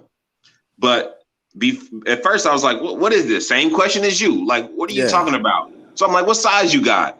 But they only got these sizes. So all of a sudden I'm knowing like this ain't brand new, because you only got what you got and you ain't going to get nothing different. You know what I mean? So I made a couple calls. I made this and this and that. And from what I was told, Big Baller Brand rep said, like, if it ain't sold on the site, we not getting the money. And so I said, I'm supporting the brand right now. And so I didn't buy none of their stuff. Now, there was only one pair of shoes that I was going to buy. There was these G3s that they was experimental that never got released, but they didn't have my size, and I got to put them on, baby. So you know what I'm saying? Like I said, I know you probably got this from that Allen warehouse, and I would not support you. But if you get these in an 11,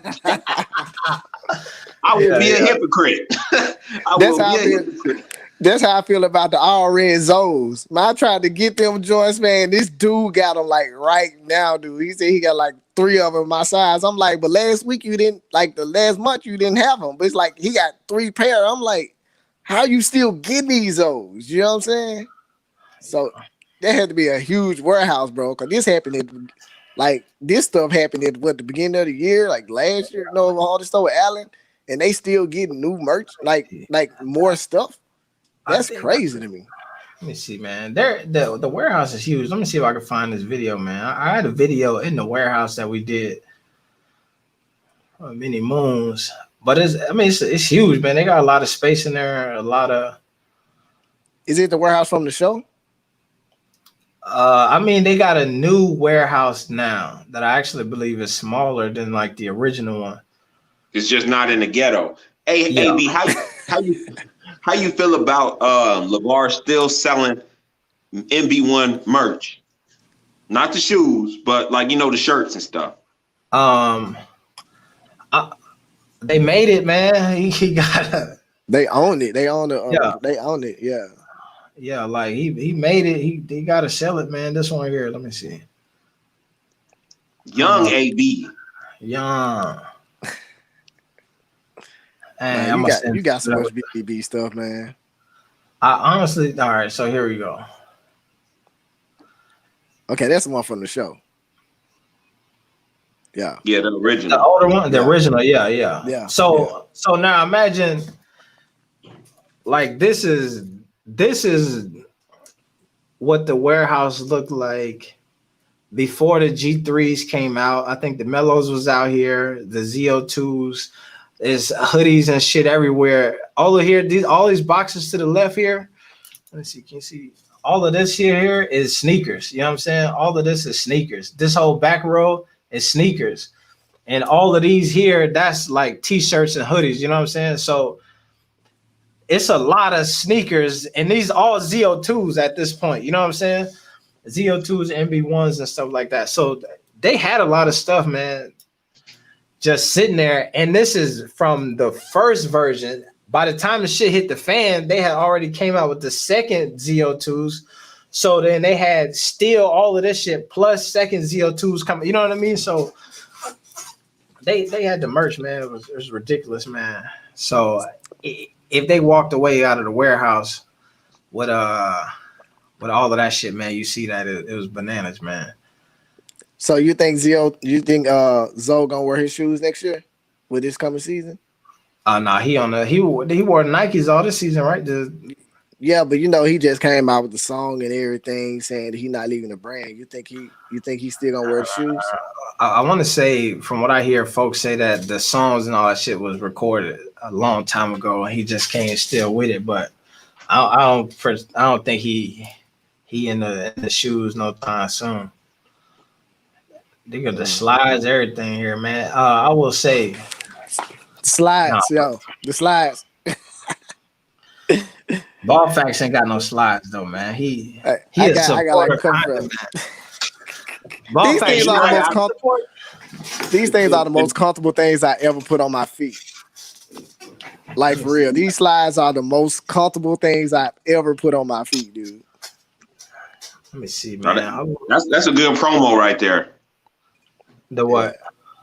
What he just did. The slides. He said they the most comfortable thing he ever had on his feet. All right. Here's what I'll tell you. The funniest shit ever is if you be like with LeVar, right? So we used to be in Europe and folks would be like asking him about the brand and all of this shit. And then he used to do this thing. I wish I had my slides up here, but I always tell people this would be so funny. As you know, they was like, damn, these are the slides, but you can hoop in them. They got a basketball bottom. So then he used to like take them and then like throw them across the room. And then so they like stop that. You know what I'm saying? Yeah. just anywhere. Be like, look, let me show you this. Here, the flame. Hey, what's crazy is you can hoop in them. Like you can literally play. I ain't gonna say play hardcore. You know what I'm saying? Like 21. But if you just shooting around, like it's like the bottom of those shoes are like tennis shoes, man. Like I said, that's like I wear my LaMelo balls all the time. You know what I'm saying? It's like I don't care how much I wear it don't ever stop being comfortable. That's what's up. Yeah. Man, I would love to be added to the marketing and advertising team for Big Baller Brand. I'm telling you, I'm going to do the dopest commercials. And then I'll do a YouTube campaign. It'd be showing up before you watch all kind of videos. And I'm talking about the message and the imagery be dope as ever. Man. Yeah. I like the new styles they're coming out with. Yeah, I like the new styles they're coming out with. You know what I'm saying? With the direct to garment machine. You know what I'm saying? They got the images and stuff like that with the new NB1 shirt. And the thing is, I think that LeVar still saving that money up for LaMelo. Because like he said in the interview, you know what I'm saying, recently, like once he see what they doing, I'm still gonna be right here. We still gonna be selling NB1. So he might just be stacking all LaMelo, you know what I'm saying, whatever he make off the NB1s, just in case, you know what I'm saying? Like the Puma don't do him right and he come back home, you know what I'm saying, the fam. What you think? Can you imagine that commercial when you hear, "Cause I'm coming home again, coming home again. When you think about me night and day." Oh my gosh, bro, that'd be bananas. Yeah. Nah, that would be sensational, man. I feel like that's what's gonna happen. Either way, I feel like I can't know who and it's the future and shit change, but who do you know who like stick with Puma for a long? Anybody gonna? Kyle Kuzma gonna do it. You ain't signing a Puma deal for the rest of your life. You know what I'm saying? LaMelo would have to do like Jordan did Nike. Like he would have to blow it out of water, be like Steph Curry to Under Armour. Yeah. Yeah. That's what you have to do. And if he don't do that, then I can't imagine. If this is the shit that I'm saying, Puma is messing up right now. Like this, well, I don't know. I think that whatever they should be doing should be brewing. I hope that when the season starts, they got the LaMelo Ball campaign coming. Like it should just be hitting. They literally could be selling Melo Ball gear as we speak right now. You know what I'm saying? Yeah. What are they thinking? What's going on? I heard a rumor. I heard a rumor, and I'm like, I ain't gonna say nothing about that. But it was like why Puma isn't doing it yet. And I just can't figure for the life of me why they aren't doing it yet. Like I think they're trying to wait and see where he come in the draft. I think they were trying to wait and see where he go in the draft. I think that they waiting on to see what team he go to, so they probably get color schemes around their team or something like that. Here's the thing with Melo though, is that if they follow the blueprint of what they did at the Big Baller Brand, is you seen the Melos was cotton candies. The blue, you know what I mean? The Madagascars, the all pink. Different, the pink, the whole thing. Like that's what you should be doing with Melo anyway. You know what I'm saying? Like give him some fly shit that ain't nobody even seen. You know what I mean? Like forget whatever team he going to play for. He should be out there in the what color is the Timberwolves? Dark blue or whatever with the blue and white with motherfucking pink cotton candy sneak. You know what I'm saying? Like that, they gotta stand out. Don't have him out there in the blue and white in the bread colorway, black and you know what I mean? Give him, yeah, that's what but I can't see though. It does make sense for them to wait and like see where he going, or maybe like on draft day after he go number one to then release the commercial on the same night. I can see that being the thing. That's what I was thinking. But now y'all tell me if y'all had this dilemma. Maybe I'm the only person. When I heard that Melo went to Puma, my first thought was like, I ain't getting them shoes. I'm rocking the regular Big Baller Brand NB1. I'm still on the fence about it. I'm still on the fence because I'm like, I want to support my guy Melo. I got to get his shoes. But then at the same time, I can't lie. I was feeling like, man, here's what I feel like this is. I feel the same way, right? The only thing is, I realize when the Pumas come out, they're gonna be priced decent. They're gonna be $100. You know what I'm saying? So I would drop $100. You know what I'm saying? If right now I'm not gonna spend $300 on no $500 on no big baller brands. You know what I'm saying? Not no time soon. However, you know what I'm saying? I'll drop $100, $115 on some sneakers just in general. So if I spend $115 on some Nikes, you know what I'm saying? Then I would rather go ahead and spend $115 on some Pumas. You know what I'm saying? Yeah, I personally thought that when I first seen it, I'm like, LeVar is this probably be some mind game stuff. Know what I'm saying? LeVar doing is like, yeah, go over there and sign their contract with them for a couple years. You know what I'm saying? Get your name out there. You know what I'm saying? Get all that out there, then come back home. Like I'm thinking he probably told him, go on over there and get it. Go ahead over there and get it. Cause I know everything on the show. I mean, it's a show at the end of the day. So everything ain't true. It's like some stuff just gotta be for entertainment. So I'm like, what if LeVar they all got together and say, yo, they plan on give you a jet. They plan to give you a how much ever money. Go over there and get it. Go over there and get it. Ride that out with them. Come back home. We already heard. NB1 ain't going nowhere. We own the pen. Go over there and get that money. And come back home. Like I said, I was thinking it's like of a LeVar thing that because he just a mad genius, you know what I'm saying? And he's like, just go over there and get it. They gonna give it to you, go get it. Then when you done, come back home. That's what I was thinking when I first heard it. I think that's half true. I think that he probably for sure was like, go ahead and get it, like whatever. But it wasn't like hell yeah, bro, get the money and then we'll build off of it. It was more like, shit, nigga, fuck you then, go get it. You know what I'm saying? Like, right. Not just like fuck you like that. Yeah, I got what you said. I got what you said. See, if you want to get it, then go ahead. Then when you come back, we'll still be here. You know what I'm saying?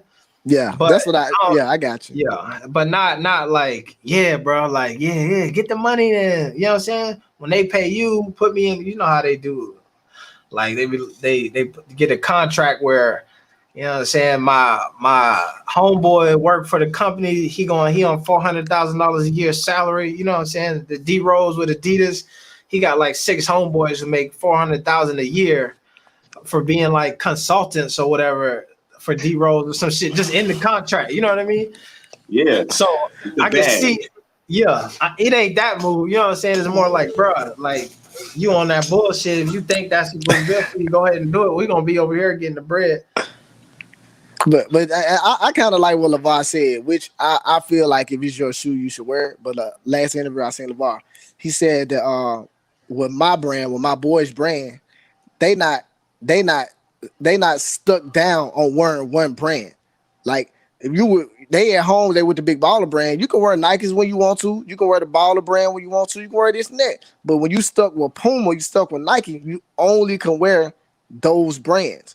You know what I'm saying? He was like he was talking about players that wore Jordans all the time. They signed with Adidas, and now they can't wear Jordans no more because they don't have the freedom. So that's why I was asking about Lonzo. You know, by him, like, cause I know he loved wearing Kobe's.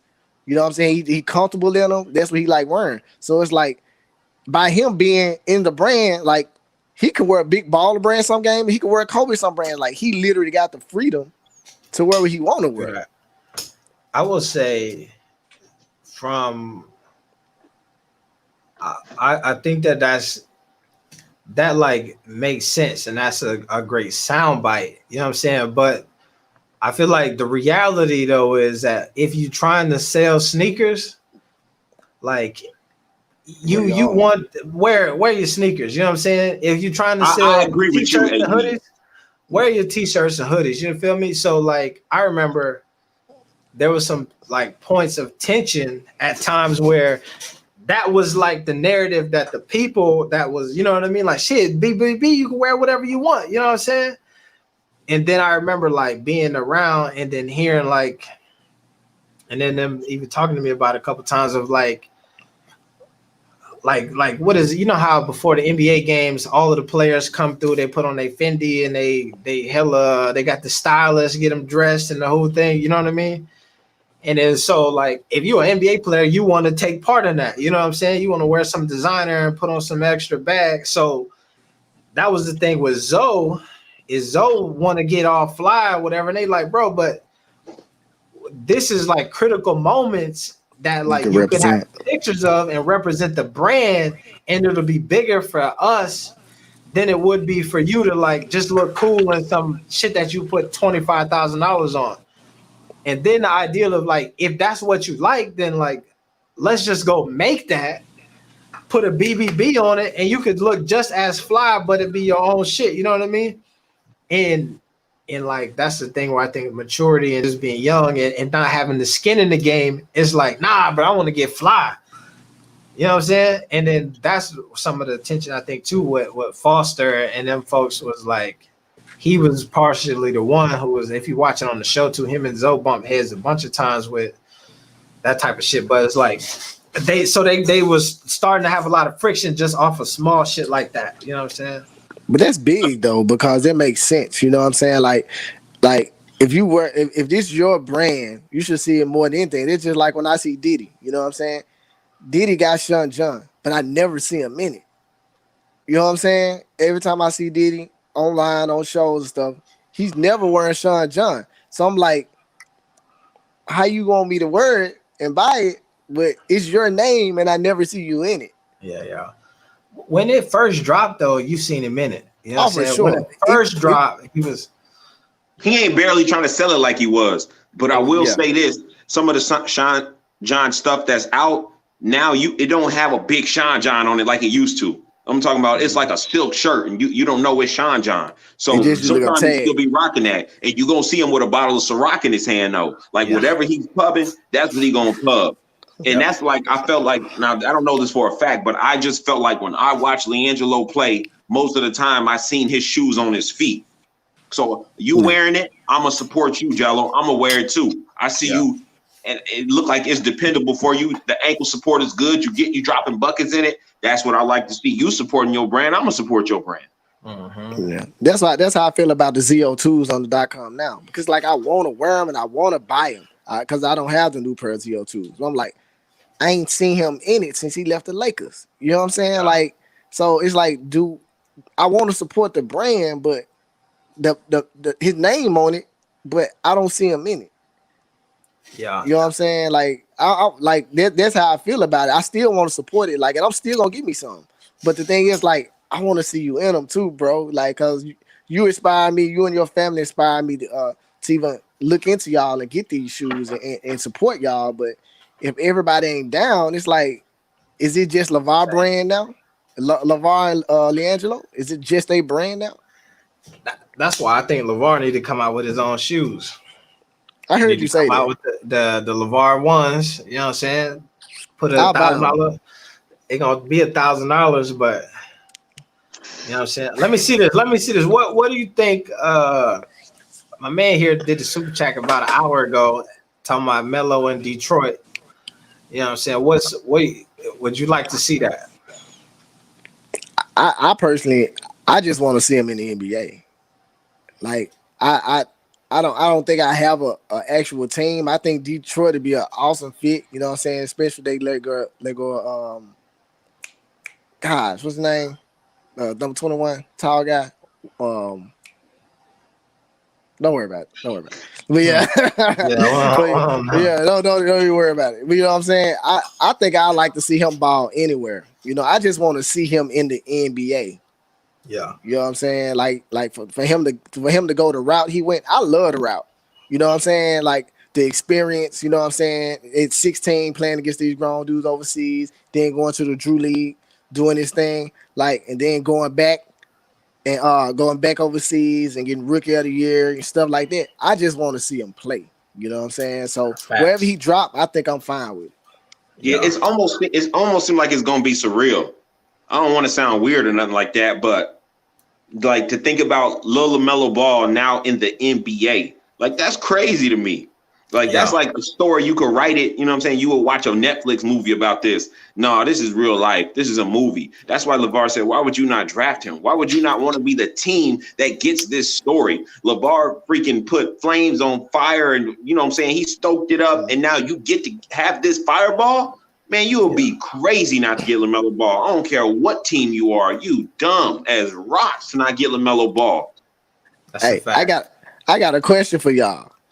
Yo, do you think that LiAngelo is on a package deal with LaMelo because the Rock Nation situation and how I know Lonzo left, but I don't see why nobody don't want all three ball brothers. I don't get it. Like, just a sales strategy alone, that'll be crazy stupid. Because there's one thing they don't want to give up more than money, and that's the power. Because the power is the nucleus of the money. And let me tell you, there is a package deal. This is what you don't understand.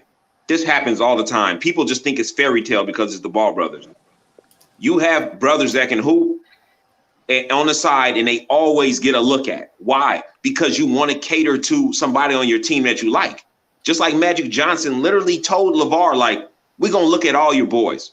And LeVar, that's why he was so confident, because this normally happens. If you think LiAngelo is not going to get a workout at the team that LaMelo's going to, you're crazy, especially if he gets minutes in the G League. We just like to say no because it's been a dream of everybody on YouTube, but it's not nothing. It's not nothing new. You know what I'm saying? That's why I made that video. It seemed like, oh, he's reaching for the stars. Boy, this happens all the time. Yeah, no, it's a fact. J.R. Smith at some point had enough power or like star power to get his brother to play for the New York Knicks. Him and his brother both played for the Knicks. And we don't even, I don't even know it. Chris Smith or some shit like that. You know what I mean? Was both on the team. Dragic, his brother played in the league on the same team with him a few different times. Obviously, I feel like it's different with folks like the Morris twins because they both like have Blake Griffin brother got in the NBA and he was trash. But that's Blake Griffin brother. It was his older brother, and he like played D1 for Oklahoma for a while. You know what I mean? It was like the Griffin brothers at Oklahoma, so it's a bit different. You feel me? Okay. But he was trash. He ain't last. You know what I'm saying? But yeah, same shit. Look at Giannis. They so hyped on trying to get Giannis. They got all his brothers in the damn league now. Not even touching the court, just in case. So, then the brother that wasn't all so good, right? Like they say the less talented brother got a ring now.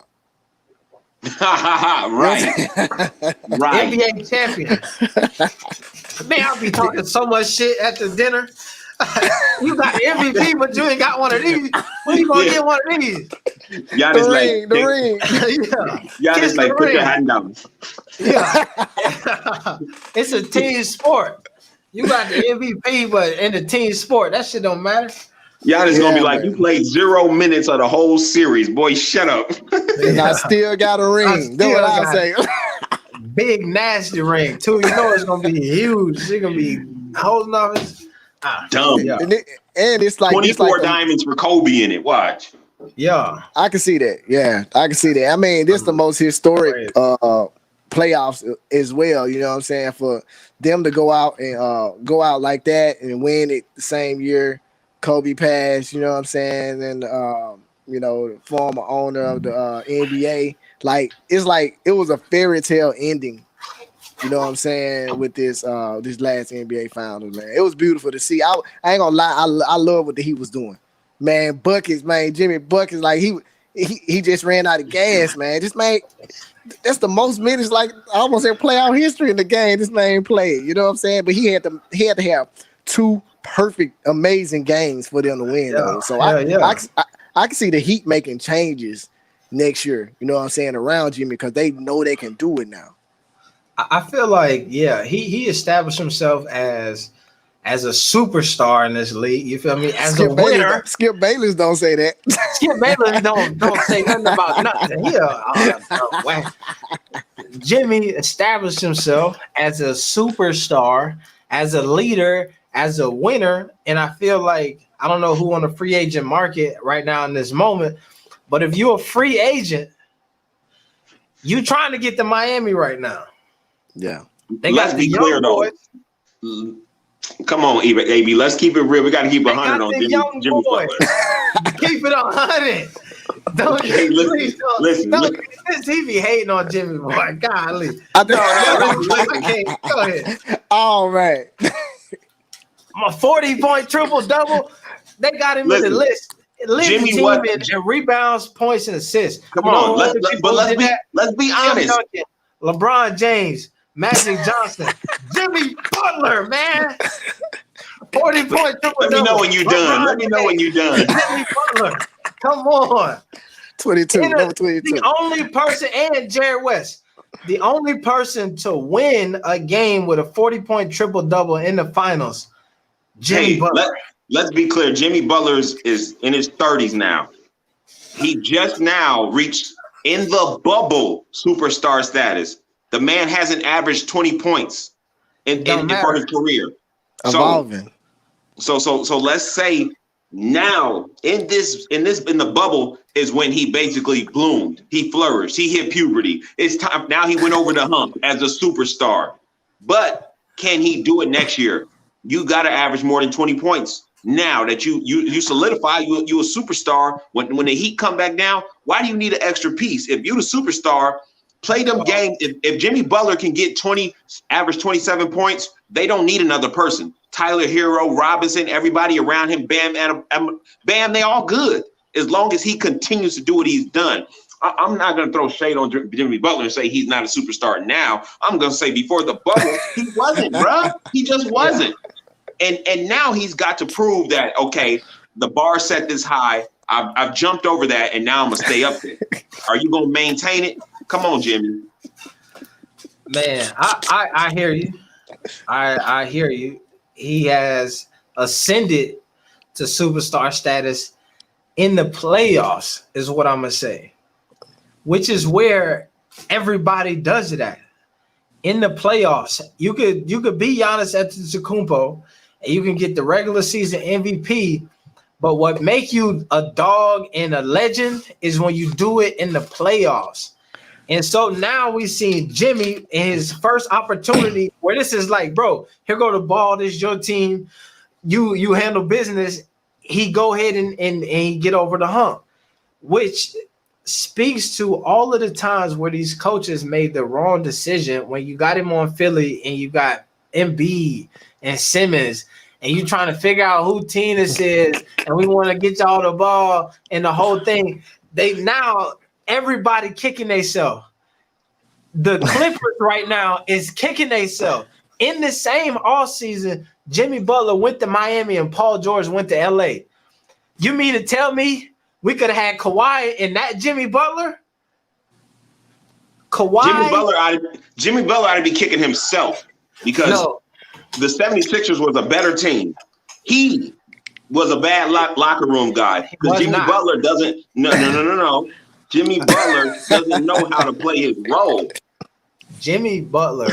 If he's not the top, if he ain't the top guy, then Jimmy Butler ain't down with it like that. Look what happened when he went to Karl Anthony Towns.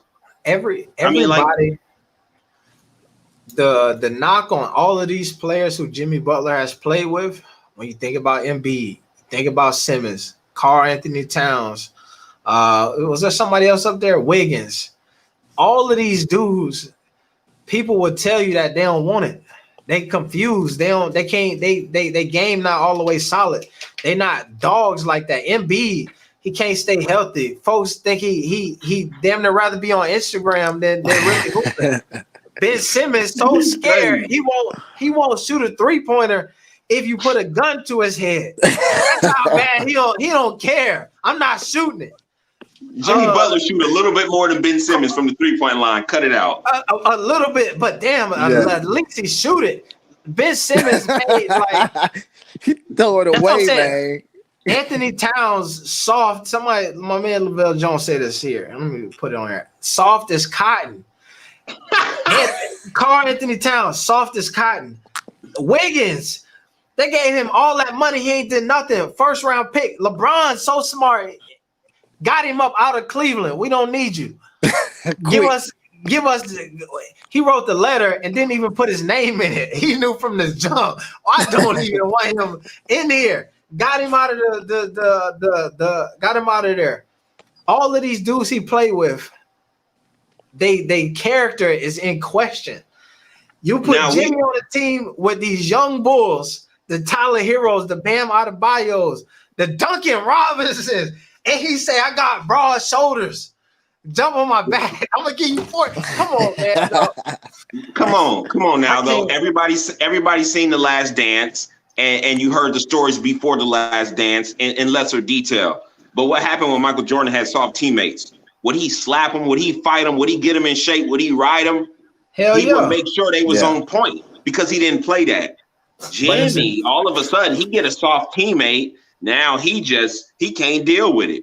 Where's those leadership qualities that you talking about? Like he got to have a.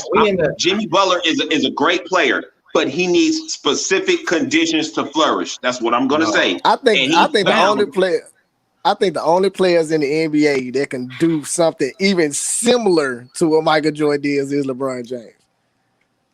Cause LeBron hard on them dudes. Like he hard on them dudes. I don't think nobody right now, other than probably Kawhi Leonard, than Kevin Durant, you know what I'm saying, can actually have that kind of power in a locker room. You know what I'm saying? Now Jimmy Butler got it because he's like say he was a 20-point player basically his whole career, but he came in the playoffs and he redid himself. You know what I'm saying? He believed in himself now. Now he's doing this and he's the leader of this team. You know what I'm saying? That's why I feel like the Heat they got confidence. I think he found a home. I think he's gonna be there for probably the rest of his career. I agree, but I still want to call out AB's hypocrisy. Okay. With all he said about Jimmy Butler, guess who he was hoping loses in the finals? Jimmy Butler. He was hoping Jimmy Butler lost. Yeah. This man on something else. I mean, I cannot call it. You know, all that he said, he's sitting up there when Jimmy Butler missed a shot. Yes. Jimmy Butler final game only have 12 points. He said yes. Come on, man. You're not that high on Jimmy Butler. Let's be clear about this. You don't support this man that much. You root against him. But this is how unbiased I am. Is that I don't want him to have a bad game. I don't want him to have a bad game. I just want him to lose. I want him to get a 40-point triple-double. That's worse. What are you talking about? That's worse. I wanted him to win every game that he could. I wanted him to get to the finals. And the reason why I was even high on him is because I seen it. I'm like, yo, bro, I hope you never be high on me. I hope you never be high on me. Don't talk good about my channel. Don't talk good about me because you're going to want me to lose. I mean, I hope you hate my gut. Do not like me. We're on the same team, though. So we're on the same team, though. So we going to grind together. You know what I'm saying? That's facts. We on the same team for real. So Jimmy Buckets, culture and Chicago. My man here, he telling you some facts here, man. Lavelle Jones out here with the information. With the research, man. You know, it's like he grew up with Jimmy. You know what I'm saying? RD dogs. Here's what I'm gonna say, man. And let me. What I've seen in Jimmy Butler. You feel me? Over these years, many moons ago. I don't know if you remember the man Krispy Kremes. You know what Krispy Kremes is? Internet rapper. Nah, internet rapper. He did a song about. I'm gonna see if I can find this for you real quick. But Jimmy Butler been a dog since back in the Chicago days. I think that folks forgot about it. It ain't pay him the proper respects. You know what I'm saying? Actually, well, I'm a Chicago fan, so I seen all of that. You know what I'm saying? I've been a Chicago fan since the early '90s. So it's like. For me to like when Jimmy came, he was a dog there. Like, dude was really good. It's just who he had around him. You know what I'm saying? He didn't have he didn't have that squad like that. He had Derrick Rose. But come on, Derrick was hurt though for a short period of time.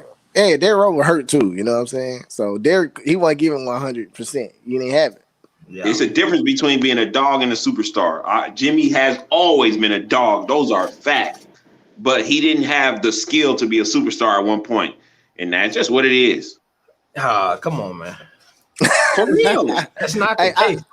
Here's the difference is like when you gave Patrick Beverly a dog. Anybody can be a dog. And that's all Patrick Beverly is a dog. Yeah, he is a dog.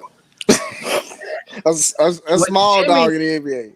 Exactly. What Jimmy got that other folks don't have. All right, Jimmy's circumstances, that's what I'm saying, is that you talked about with Jordan, and he gonna punch people and do whatever it takes. He gonna cuss you out and woo, woo, woo. Jordan was also in a different NBA. We in the Me Too era of NBA. You feel me? You start to get too hard on people, and they damn near gonna cancel culture you. You feel me? Which is what they trying to do to Jimmy Butler. It's also the reason why when they did the interviews and they said when Jordan knew the documentary was coming out, he was nervous because he's like, people in today's culture, when they see how hard I was riding folks and what I was doing and what I thought it took to win, they're going to feel like I'm a terrible guy. And that's what Jimmy Butler is facing today. When he is with the Philadelphia 76ers and they trying to act like Embiid or Simmons is better players than him. So when he get on their head, they like, damn, Jimmy, please don't ride Embiid like that. He need to play the Xbox before the game or else he can't focus. And they like, bro, this ain't, and Jimmy like, no, bro, we ain't playing 2K today. You know what I'm saying? Take some time off Twitter. It's halftime, you tweeting. He in their head. You know what I'm saying? So you honestly believe that Jimmy Butler is better than Ben Simmons and Joel Embiid? Yes, 100%. We know that from the playoffs. Like, I believe that. Like, we know I honestly believe that. We 100%. You should know that now. I mean, I'm just looking at the numbers, and I'm like, Jimmy is not even consistent yet. He's a superstar now. But I mean, you go back and forth from this game to that game. Great numbers, different numbers. Great numbers, bad numbers. Like Joel Embiid, you gotta look at the averages. Ben Simmons, look at the averages. I mean, like Jimmy Butler, this year we're gonna see. But prior to the bubble, I'm sorry, Jimmy Butler is not better than those guys. You can look at the averages, and you can also look at the wins and losses. Awesome. The 76ers, best season ever with who? Jimmy Butler. I'm sorry, not 76ers. Simmons and Embiid, their best seasons ever when Jimmy Butler was on the team. Take Jimmy off the team, sorry. You feel me? I gotta go back and look at those stats. Check them out. The Timberwolves, Karl Anthony Towns, best season ever. Only time he ever been in the playoffs. Jimmy Butler. That's real. Miami, that's true. They've been okay for the last, you know what I mean, since LeBron left. They ain't saying nothing since LeBron left. NBA Finals. Jimmy Butler. Jimmy Butler has been a great role player. I'll give you that much. You need role players. You need them. I mean, they don't be superstars, but you definitely need them. So to your point, right? Earlier you said that Jimmy isn't effective unless it's his team. You said that he don't know how to be a role player. You already said this, that if he ain't the superstar, he gonna cause trouble in the locker room. And now you saying, damn, Jimmy is a great role player. He know how to play his position. So what I'm saying to you is that's the type of dude he is if you put him on a team with Embiid and Simmons, he gonna play his role. Let me clarify this. And he's gonna push you to do some shit to make you uncomfortable. That's what leaders do. That's what great leaders do. They make you uncomfortable. And it make you get to a space where you feel like, damn, I ain't never been here before. Like, I don't know if I can do it. And it's up to you to then take the next step and get over that. That's what Jimmy Butler is doing to these dudes. And the same way Ben Simmons is so uncomfortable shooting the three-pointer and he regress, he get there wide open and be like, shit, I don't know. I was just pass it. He'll travel before he shoot it. He'll sit and be like, he will. But let's clarify this, AB. Yeah. There's a role player mindset, and there's a role player skill set. Jimmy Butler has a role player skill set. He ain't never had the role player mindset. Just like Isaiah Thomas. When Isaiah Thomas came back after his injury, You know, he still didn't have a role player mindset, but he had a role player's skill set. Question for you: what was the best team in the NBA this year? I think it was the Bucks. I think they had the best record. Did Jimmy Butler dominate the Bucks? Yeah, he did. He did. That's right. If I remember correctly, he did. Who was the second best team? Los Angeles Lakers. Yeah. Did he drop a 40-point triple-double on the Lakers and beat them? That's Look, not you talking to the person who was happy he dropped it. You was mad when they was losing. Like you was mad about it. So don't even bring up the Lakers. Do not bring up the Lakers when you was rooting against the Heat. Like cut it out. Cut it out. Say he got a role player skill set when my dog dropped. No, look, I said in the bubble he changed. I said in the bubble he stepped his game up. Now let's get clarification. It wasn't the bubble, it's the playoffs. You got to say that. Playoffs happened in the bubble, my guy. But don't call it the bubble because that demeans. When you're a superstar, you elevate in the playoffs. They dudes do this all the time. Paul George was supposed to do it. He's supposed to be playoff P, and ended up layoff P. Got Doc Rivers fired. You got playoff Rondo. Elevate the game in the playoffs. You feel me? You got superstars who go to the next level in the playoffs, not the bubble. When you say the bubble, it's some different connotations to that, and then folks try to make it seem like it's easier and because it's the bubble, whatnot. Which is not true. It's the playoffs. But I'm not saying that. You and your feelings about it. I'm not saying that. I'm just saying, but I will switch it to the playoffs for you. The 2020 playoffs is when he stepped up. I'm not going to say in the playoffs he just steps up. No, because he be getting crushed in the playoffs in the past. 2020 was his year that he became a butterfly. Now let's see if his wings get clipped or not this next coming season, 2021. I hope not. I think Miami. Yeah, I think they're gonna get I think they're gonna try to get another star player in there because they got Iguodala. Like he did his thing. You know what I'm saying? Coming in. It's like they pay him for what he got paid for. I think he did enough for what he got paid for. It's over with $1. He out of here. You think they're gonna let him go? I mean, I feel like it's time to retire. He old as hell. Yeah, man, he's decent. When Jimmy Butler plays good, the Heat win. When he don't play good, they lose. So Jimmy Butler, he needed to basically stay consistent with 30-point games, like point blank period. And he didn't do that the other night.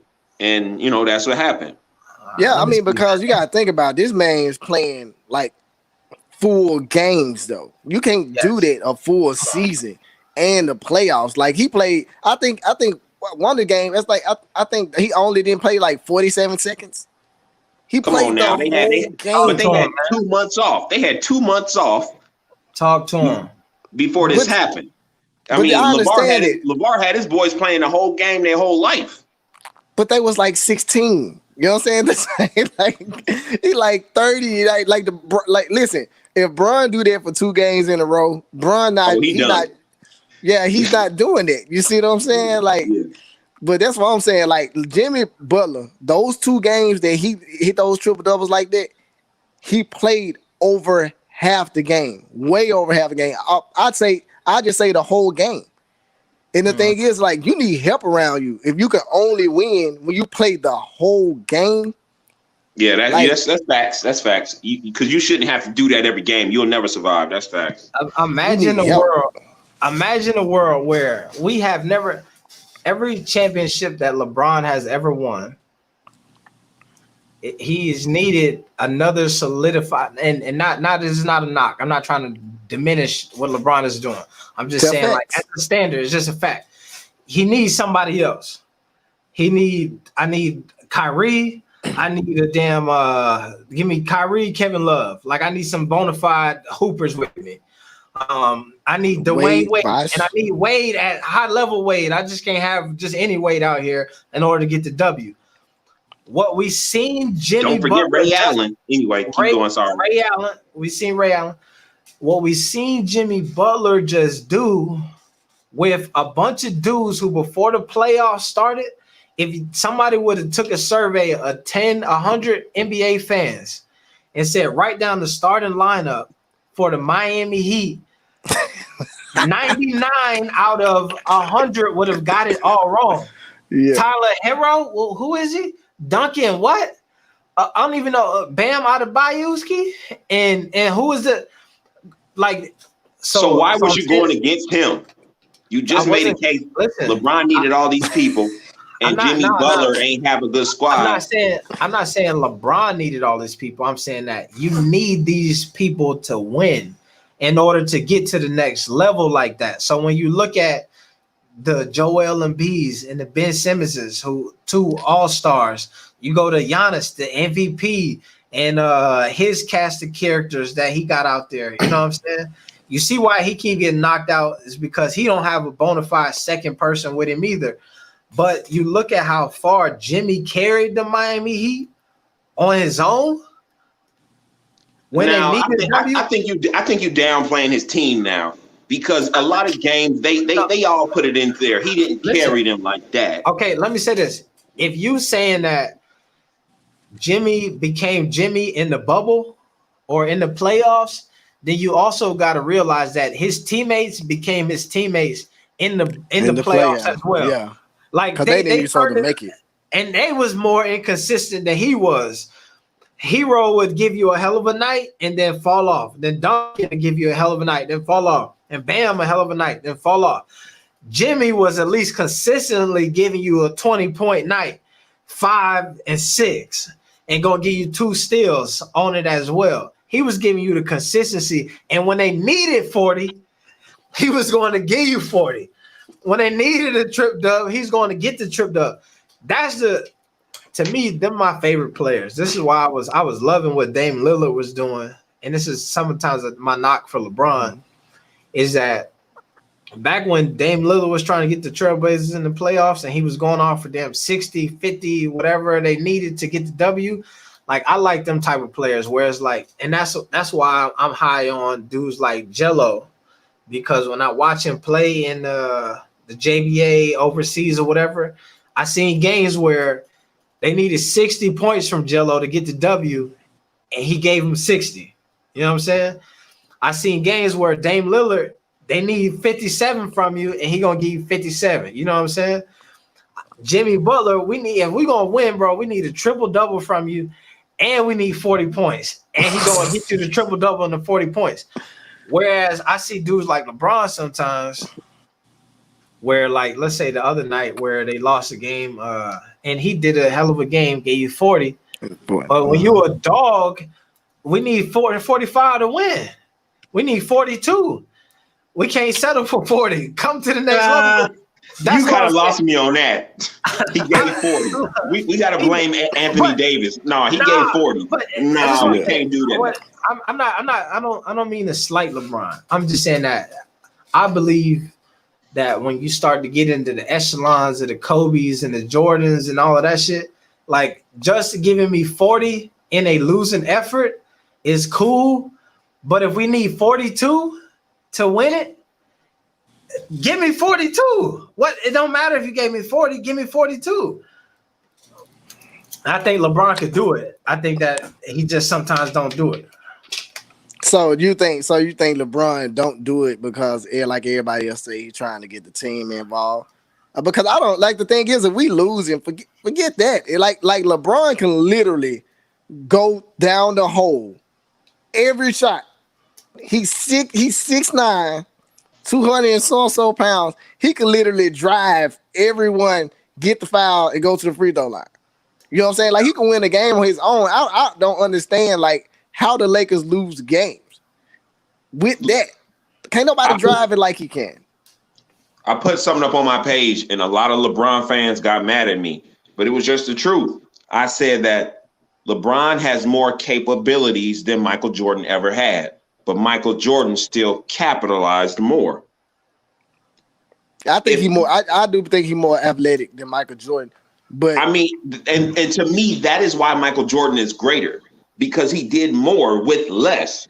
If Mike had, 6'9" frame, a freaking wildebeest with his mindset and his work ethic, it would have been a wrap. So I always go with Mike because it's like I have to admit, okay, LeBron, you can do it all. You can defend, chase down. You know, he locked down people when it's time in the fourth. And like if he do a spin move, he don't spin around you. He spin into you. His shoulder just knock you over. He can do whatever he want to do. So like he built different. You ain't gonna never see another LeBron James unless Ben Simmons learn how to shoot. Like just is what it is. And that ain't gonna happen. And I don't think Ben Simmons got that. Nah. Yeah, I think we can put them in the same category. Yeah, thank you. Please don't do that. Don't do that. Yeah. Don't compare Ben Simmons and LeBron. I don't think it was a comparison. I see where you come from though. Wait. Don't even do that to me. Let's talk about Ben Simmons. What is he? 6'10", got handles, know how to pass, can make it around the rim. Only thing he can't do is shoot. Ben Simmons. That's the most important thing. Ben Simmons. That's why I'm not saying he's real close. Shooting is a huge thing. So I'm just saying, if he was able to shoot, that would be the next closest thing to LeBron James. You ain't gonna get guys 6'10" that agile. Like it don't happen every day. Ben Simmons is closer to Lonzo Ball than he is LeBron James. They both tall, they can pass well, and they neither one of them can shoot. We just talking about athletics. I know. Okay, all right. Stop so that's it, man. Stop it. Bill, right. No, but Bill, you're right. But hold on, but I cannot let you slander LeBron the way you just did. And it was polite. It was polite slander. It wasn't even that bad. But the difference between a Jordan and a LeBron, you said that Jordan capitalizes on his abilities more than LeBron. And I will point out to you that LeBron maybe doesn't score as many points as Jordan does, but he accounts for more points than the Jordan does. LeBron is going to out assisting Jordan by astronomical amount on a night in and night basis, and he gonna get close to the point total. So that's where the difference is. So LeBron has more talents and abilities, but he disperses them out over the box score. He gonna give you 10 rebounds. He gonna give you 10 assists. He gonna give you 30 points. He gonna get a few steals and some blocks here. Whereas Jordan is gonna give you a 40 ball. He gonna give you 2 assists, 3 rebounds. You know what I'm saying? But you proved my point. You literally saying what I said. He passed better than him. Jump. Well, I ain't gonna say he jump higher than Mike, but he run faster than him. He's stronger than him. He shoot threes better than him. Yeah. I everything you said, I agree with. Yes. But somehow, when Jordan gets to the finals, he finds a way to win more. So when I say capitalize, I mean bring home the championship. And I'm not talking about points and passing. Jordan ain't gonna never pass more or better than LeBron. That's the point. No. LeBron is better at all these things, yet Jordan finds a way to win. And that's all I'm saying. The difference between them two is this. Scottie Pippen. Jordan's, listen, I already said this earlier. I said this earlier. LeBron has not been able to win a title without a bona fide all-star superstar with him. Jordan cannot win a title without a bona fide all-star superstar with him. That person was Scottie Pippen. The difference is that all of LeBron's, except for Anthony Davis, all of his and Kyrie, is that he only has them for a short period of time. He got Wade, and they won some championships, but then Wade got old as hell quick, like out of nowhere. Wade knees fell off. And he needed to get out of here. He went to Kyrie. He got Kyrie. Kyrie got hurt in the finals the first year, and they would have beat the Warriors that year. Kyrie got hurt. They come back the next year. He went it with Kyrie. Kyrie pulled some BS and then want to get up out of there, go to Boston. LeBron there got to do it by himself this year. Don't get the W. Go to LA. No superstar there. Get Anthony Davis and then wins it. Michael Jordan had the luxury of his number 2 all-star superstar being younger than him and being available much more than any of LeBron's superstar counterparts. So LeBron is trying to every year build a new team and get new chemistry with a new piece. And LeBron and Michael Jordan happened to have the same guy every year who just got better and better and better, and then was still decent after Mike left. When the year Mike retired, the Bulls without Michael Jordan only lost maybe 2 or 3 less games. That's how dope Scottie Pippen was. Yeah, but don't do that, because the years he played with Michael Jordan, he wasn't averaging as much as Dwayne Wade. He wasn't averaging as many points as Kyrie. He wasn't averaging as many points as AD. So even though Scottie was there, Scottie took a real backseat. It wasn't like he was doing like the dudes that LeBron have. Come on now, look at the points. This AB. So AB, you saying Michael Jordan, if he didn't have Scottie Pippen, he'll be Damian Lillard. That's basically what you're saying. I'm saying that. 100%. He was. Michael Jordan was getting swept. Look at the people forget Mike was getting swept out of the playoffs in the first round without Scottie Pippen. Was out of here in round 1, didn't make it out of the first round. Went to the finals and not the finals, but was getting booted year after year. As soon as they touched down with Scottie Pippen, all of a sudden he goes 6-0 in the finals. Mike was just scoring. Larry Bird and all of them dudes, after whooping Mike ass, was like, yo, he a dog. I mean, he nice. He's the best player in the game, but you can't blame that on Mike or LeBron. What did Michael do? Michael stayed at the team that he was getting beat with. And when he got new players in, he catered to them. And he groomed them. He groomed them. After losing, he did not leave. He stayed and he groomed the players that he had to make it work. So do not act like, oh, yeah, he had this. LeBron could have had all of that. LeBron chose to jump around, skip, hop, jump, do a backflip from this team to that team. That's his choice of not being able to take his teammates, get along with them, groom them, stay in one place. The difference between Mike and those guys is Mike was, LeBron with nobody else on his team was taking them to like damn near the finals regardless. They was still having one of the best records in the league at the time. He was still going deep into the playoffs. It was a lower seed. Mike was getting swept in the first round. So while he was on the lottery, he was in the East, but he wasn't in the lottery, but he always had a decent pick. LeBron is even when he was on terrible teams, was pushing the Cavaliers deep into the playoffs. You just feel what I'm saying? So then Mike got lucky and got hurt. Bulls sucked. And then they got even a better draft pick, you know what I'm saying? And then they got a decent player. So LeBron was too good to build through the draft like that. You feel me? He couldn't wait. You so busy trying to lift LeBron up that you're slandering Michael Jordan. No, I'm not going to even bring up Kobe because I don't want to give you the chance to even slander Kobe because you big up Jimmy Butler and then you switch sides and go to LeBron. Like usually you like 100% solid. You stick to your gun. You all over the place in this one. I don't know what's going on. I'm not slandering you. Ball facts, right? Let me give some facts. That's all I'm doing right now. I'm just trying to keep up with you. I'm just giving facts. This is Jordan facts. But you on both sides of the fence. You over here and you over there. Like you got it. Which facts you gonna give us? You got to pick a side and then you deliver those facts. AB love everybody. Here. Listen. That's all I'm saying is that. Oh dang, my Jordan.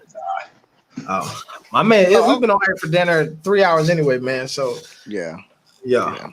Or at least But I'm not slandering Jordan, bro. I realized this with the Kobe situation, right? Before Kobe untimely passing, I would have slandered Kobe in the name of LeBron. You feel me? Wow. I'm saying like that's just how it was. You feel me? If you was a Kobe, it was the media, they pit you against each other. You feel me? So there's a sect of people who was like, folks are trying to put Kobe over LeBron, so you had to defend him, and then in order to defend him, you had to throw some Kobe shade. You know what I'm saying? However, now I realize the error in my ways because I realize that when you are having to defend these folks against somebody else, you don't get the opportunity to really big them up the way that they should be bigged up in their greatness. You know what I'm saying?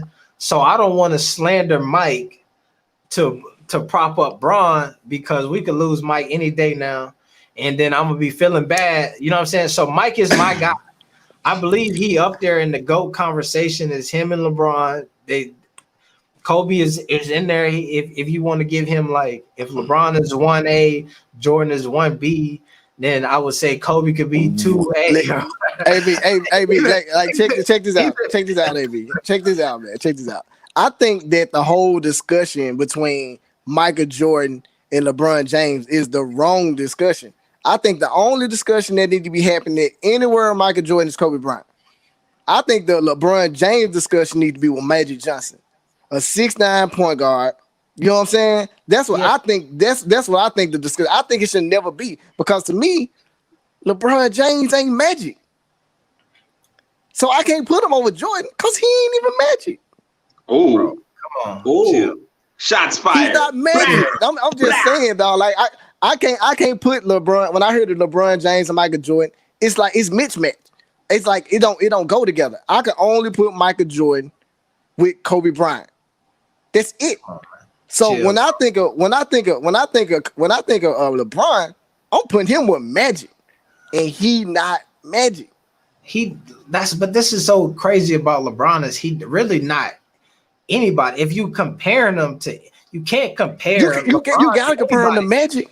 But a 6'9" point guard that can consist, that can rush, man, that can rush in, get you 2 points every time they drive. That's Magic. It's only Magic. But it's close. I play all five positions. That is definitely a good comparison.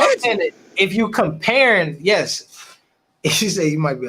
If you comparing them to figure out whose game is closer, you can do that. But what I'm talking about is who is the best, who is the GOAT. That's not a conversation between Magic and LeBron.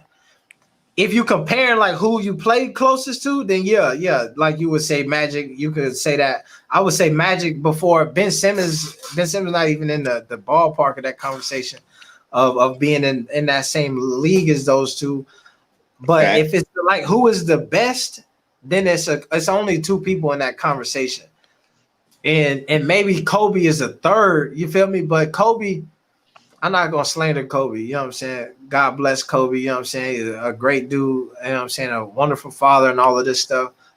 And I'm not gonna say however, and I'm saying, and also he was a wonderful scorer. He was a wonderful scorer. Why I feel like you just saying this just to get it out the way? I feel like you don't mean a damn thing you saying right now about Kobe. And so you saying Bron, you saying Bron better than Kobe? Yes. I'm saying that if you were starting an all-time team tomorrow and you had to draft and I had a top five and I had to pick like there's 5 teams and all of us got to pick one, that I could see the conversation with Michael or Jordan, not Michael or Jordan, but Michael or LeBron, who gonna go 1 or 2, and then Kobe would be 3. I don't think that you start a team tomorrow with prime Kobe over prime LeBron James. Okay, you know what? I will give you that, AB, to agree with you that LeBron is better than Kobe. But the same thing with Michael Jordan. Kobe still capitalized more. He still got the 5 rings. So that's where you get to, who's the better shooter, better athlete, better assist. But then you get to like, who's the greatest? Who's greater? Because greatness comes from rings, and people don't like that. But if LeBron had beat every single stat in the world and never got a championship, y'all would still say he's the greatest number 1 because y'all are looking at only the numbers. Whereas a whole 50% of us, we look at, okay, we don't care if you got the numbers. You know what's so crazy about LeBron though is what separates him from Kobe and Jordan is that if you writing a sentence, right, you already got a period on the Michael Jordan sentence, and you got a period on the Kobe sentence. LeBron is still writing a long ass compound sentence. He still got adjectives and shit that he putting down. So like, yes, Kobe got more rings right now. LeBron is playing next season. And he probably gonna play the season after that. And he got something in his sleeve that is going to be a game changer. Is he got Anthony Davis. What we've seen this year is that once Anthony Davis got hurt, LeBron had to take it up another level and like actually start hooping. And I believe that it was looking like Anthony Davis was gonna win the Finals MVP for a while. Yeah. And then LeBron, once he started, you know what I mean, was playing, once Anthony Davis started sliding a bit, LeBron had to kick it up a notch. Over the next 2 seasons, Anthony Davis will probably establish himself as like the best player in the league. Team leader for sure. Team leader. The same way when LeBron got to Miami and D-Wade passed the torch to him, LeBron got 2 years to do that with Anthony Davis. And in the next 2 years, this is how I like to judge the finals in like the playoffs. And this is why I always give LeBron a shot. And this is why when he was playing against the Golden State Warriors, I was like, it's a wash. I mean, he probably gonna lose these.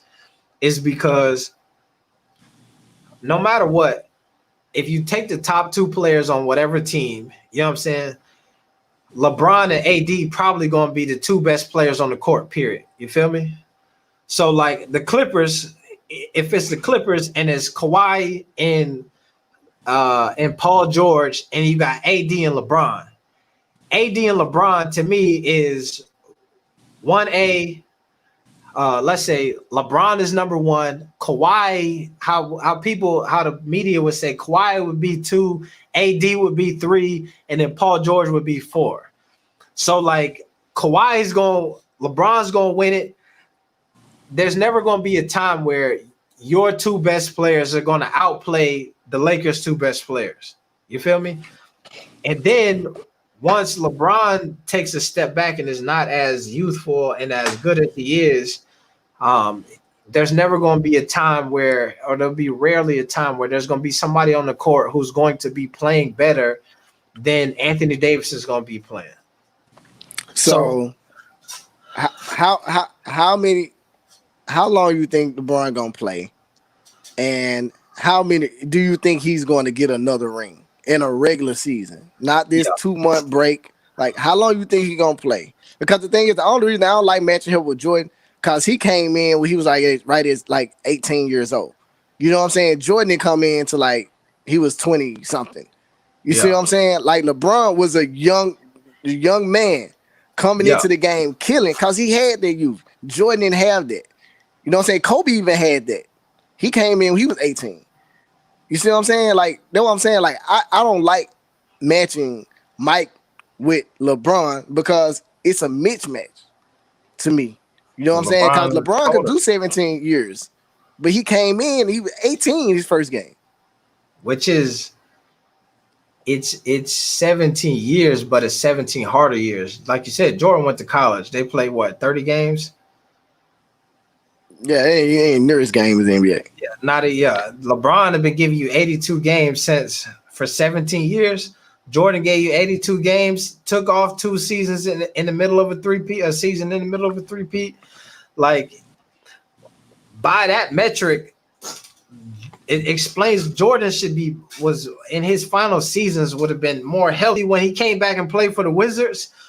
He had no excuse to not be dominating and all of that bullshit. Then he was like 38, 37, something like that. Bro, let me look. I'm gonna tell you how old he was. Like Jordan was in his late 30s when he played for the Wizards. That shouldn't even count. I'm saying that it should. When you look at the seasons, he was old as hell. But what I'm saying is that you suiting up, you on the sneakers. The shit count. He just selling shoes by now. You know, then he was part owner of the Wizards. So it's like, who gonna tell him he can't play? He Michael Jordan. So if LeBron James do that, if he retire for a year, come back and play for the Lakers another 2 years with Bronny, You know what I'm saying? With his son, do that count? I don't think they count. Yeah, but the difference will be that if he do that, they're going to be in contention to be in the playoffs. They're gonna be in contention to win the shit and to he going, you know what I'm saying? Like we haven't seen a season where LeBron has played in a long time and where he wasn't in contention to winning everything. Like we don't even remember, like outside of him being hurt last year in the groin, like there's kids who don't even remember like an NBA season without LeBron playing in the finals. You know what I'm saying? Like you could have lived 8-9 years of your life and all you know is LeBron in the finals. Like Jordan can't say that. You know what I'm saying? He had the three peats. Yeah, that's why I say what I'm saying, man. I just feel like me personally, like when I put the greatest, it's like I could put LeBron up there for sure. I mean, 17 seasons. You know what I'm saying? And consistent, all 17 seasons. But the masses of what Michael Jordan did, though, like the things that Michael Jordan did was stuff that was never done. You know what I'm saying? Like what? Like I can say freaking Vince Carter did 22 seasons. Yeah. You see what I'm saying? And he was consistent to a point. Tell me he won LeBron James. Now I'm not trying to. Yeah. I'm talking about like as far as years in the league, because you got to think about it. He 35 in the league, but he came in like that's actually still kind of young. He's just old for him because he's been in there since he was 18. So it's like I see the greatness, like the greatness when I first seen, like really realized that LeBron James was truly great was the playoffs. They lost against the Warriors. I feel like he just led the team, the whole playoffs. I feel like nobody stepped up. I seen like he was playing by himself, and that was when I was like, yo, I gotta give LeBron his props. They lost, but man, he went down fighting, and it's like he was playing by himself. Yeah. So the one where like the first one where it was like Kyrie got hurt, Kevin Love got hurt, and it was him and Matthew Dellavedova. Yeah. And he was going for damn near 40 points a night trying to get a W. I can believe it, dog. That's what I'm saying. It's another level, man. But I think Mike would have did. Like the thing is, like I said, it's a different game too. Like they playing football back with Mike. You weren't playing 20 seasons. You know what I'm saying? In the late 80s, early 90s, you weren't playing 20 seasons. They were playing hot ball out there. It's a different game too. I think Jordan would dominate in this game. Yeah. No, I don't know. I think it's a catch-22 because Jordan. So the narrative that they have with Jordan is that because the shit was so physical and so aggressive, is why he was getting washed out of the playoffs. He couldn't get over the hump. Then he hit the weights, put the mass on, and then was able to take some of that pounding a bit better, got Scottie Pippen, and then that got him over the edge, right? LeBron, since he walked into the league, has been the man that Jordan had to build himself to become physical wise, right? So if Jordan was able to dominate because he put on the mass and the muscle, then LeBron would probably have been able to dominate in that era because he just would have been bigger than everybody else too. If you drive into the lane, who you want LeBron clovering your ass? Hell no. Imagine if they tackling and he get the opportunity to tackle. You don't want that either. So it's a catch. Like he probably would be in a league where he could just lower his shoulder for real and bully people to the basket. He would just probably do that every damn play, just freight train to the hole. And eventually you're going to get out of the way because he putting his shoulder into you. You know what I'm saying? I got what you're saying. I know I got to go too, and I know we've been on for a while. Yeah. But I got one last question though. Like, like for you being, like I said, we started off with the Ball family, and I know there's something you really close to. You know what I'm saying? You had a lot of experience with. Like, what do you think? Will the Pelican keep Lonzo, or you think that he'll be traded this coming up season? I've said that I believe that they're gonna trade him. I think from what you've seen, and this is simply because whatever he was when the bubble, like I feel like they had expectations. I believe that the NBA like created this bubble situation, hoping and praying that the Pelicans was going to get the eighth seed and then be able to play the Lakers. You know what I'm saying? The They play-in did game, that for the Pelicans. they did it for the Pelicans. Like, come on, y'all right there. Just enough games. If y'all go on a nice little win streak, you'll get in. We'll get Zion, LeBron, first round. This is exactly what we need. And even if it's on the edge, we got an extra play-in game where if you win 2, you could beat the Grizzlies. You know what I'm saying? The whole thing, whatever it takes, we're going to set this up for y'all. And he played bad in the bubble. Blowing layups, the shot wasn't falling, free throws wasn't falling. And I feel like they end up getting rid of the coach, all of this shit. And if it's my team and it's my money out there, and I'm like, golly, to me, I feel like I'm pulling the trigger. Like, while we still can get some value for you, I might try to see what I can get out there, because at the end of the day, folks give, and I think that he is a great passer. I think that he a great facilitator. He do change the culture of the team. They move the ball a lot more, but like you win games by putting the ball in the basket. And you need NBA players who can put the ball in the basket. And I think that if he doesn't show very fast that he can consistently put the ball in the basket, then I feel like it only makes sense to trade him. And I think that if he start the next season not putting the ball in the basket, his value and stock drops so far that you're not going to get nothing from him. So I wouldn't be surprised if they try to move him now, because right now everybody still gives him the benefit of the doubt that hopefully it's the first offseason. He might turn the corner. You know what I'm saying? Like, there's still some magic in there that we ain't seen from him yet. So I hope that he ends up being like dope and making it happen. But I wouldn't be surprised if they got rid of him. I got you. Well, man, appreciate the opportunity, bro. Like I said, I've been watching for a while, man, and you got my info in the inbox now, like my YouTube channel stuff. This my YouTube channel and stuff, man. So I'm gonna link up with you, man. I might, you know what I'm saying, shoot you some stuff, man. You know, I told you about the brain and everything. So pleasure being on here with you and Ball Facts, man, because I watch y'all guys all the time, man. And man, I got some crazy vibe of information. It's like you were my information station for the Big Baller brand. Yeah. Nah. I appreciate it, man. I appreciate you jumping on too, man. It's a good conversation. You know what I'm saying? I should have been on here for damn near. I've been on 3 hours, damn near. You know what I'm saying? I think we was on for the last damn near an hour and a half to 2 hours. So it's been real, man. Nah, and definitely next time I'm on, man, definitely hop back on or whatnot, man. And you know what I'm saying? We can definitely do this again for sure. Yeah. All right, man. Much love, man. Be blessed, man. Peace, y'all. All right, yep. Peace. Let me shut this boy down, man. Let me see, man. Where I got you. Man. How I close this junk down? You might. I got you. Yeah, there you go. Man, I will send me the link to your stuff on I got you on the Instagram here. You know what I'm saying?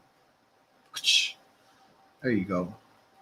But then, So next time, man, I will, you know what I'm saying, jump back on and all that stuff, man. But shoot, man, I've been on this boy for about 3 hours, man. So I'm finna get up off here, man. It's been real. Appreciate y'all hopping on here and all of that stuff, and then watching. Folks have been rotating through here all night. You feel me? And next time, man, if you want to jump in, send me a little DM or something. I'll send you the link to the stuff so y'all can hop in and we can rap and all that stuff as well. You know what I'm saying? Appreciate my man Hara for coming through. Ball Facts for coming through. DJ Raw Truth Uncut was in the chat. You know what I'm saying? Lavelle Jones. Who is Low Key T was in here hating all night. You feel me? Young Elder, my guy with the super chat, which was crazy. Let me see. Nathan Henry, BTS dance story, my guy Lee. So it's been real, man. Let me see. Yeah. But I'm gonna get up off here. I got you, bro. Let me see. There you go. But yeah, all right. It's been real, man. I'm gonna get off all here. It's your man AB the Hero. Any last questions or any last comments, man? Drop them boys now. Lavelle Jones, peace, family. You know what I'm saying? Hey, Lavelle, man, appreciate you jumping on and hanging out here. Well, I'm tired. I didn't got shit done hit me. But all right, I'm out. Peace.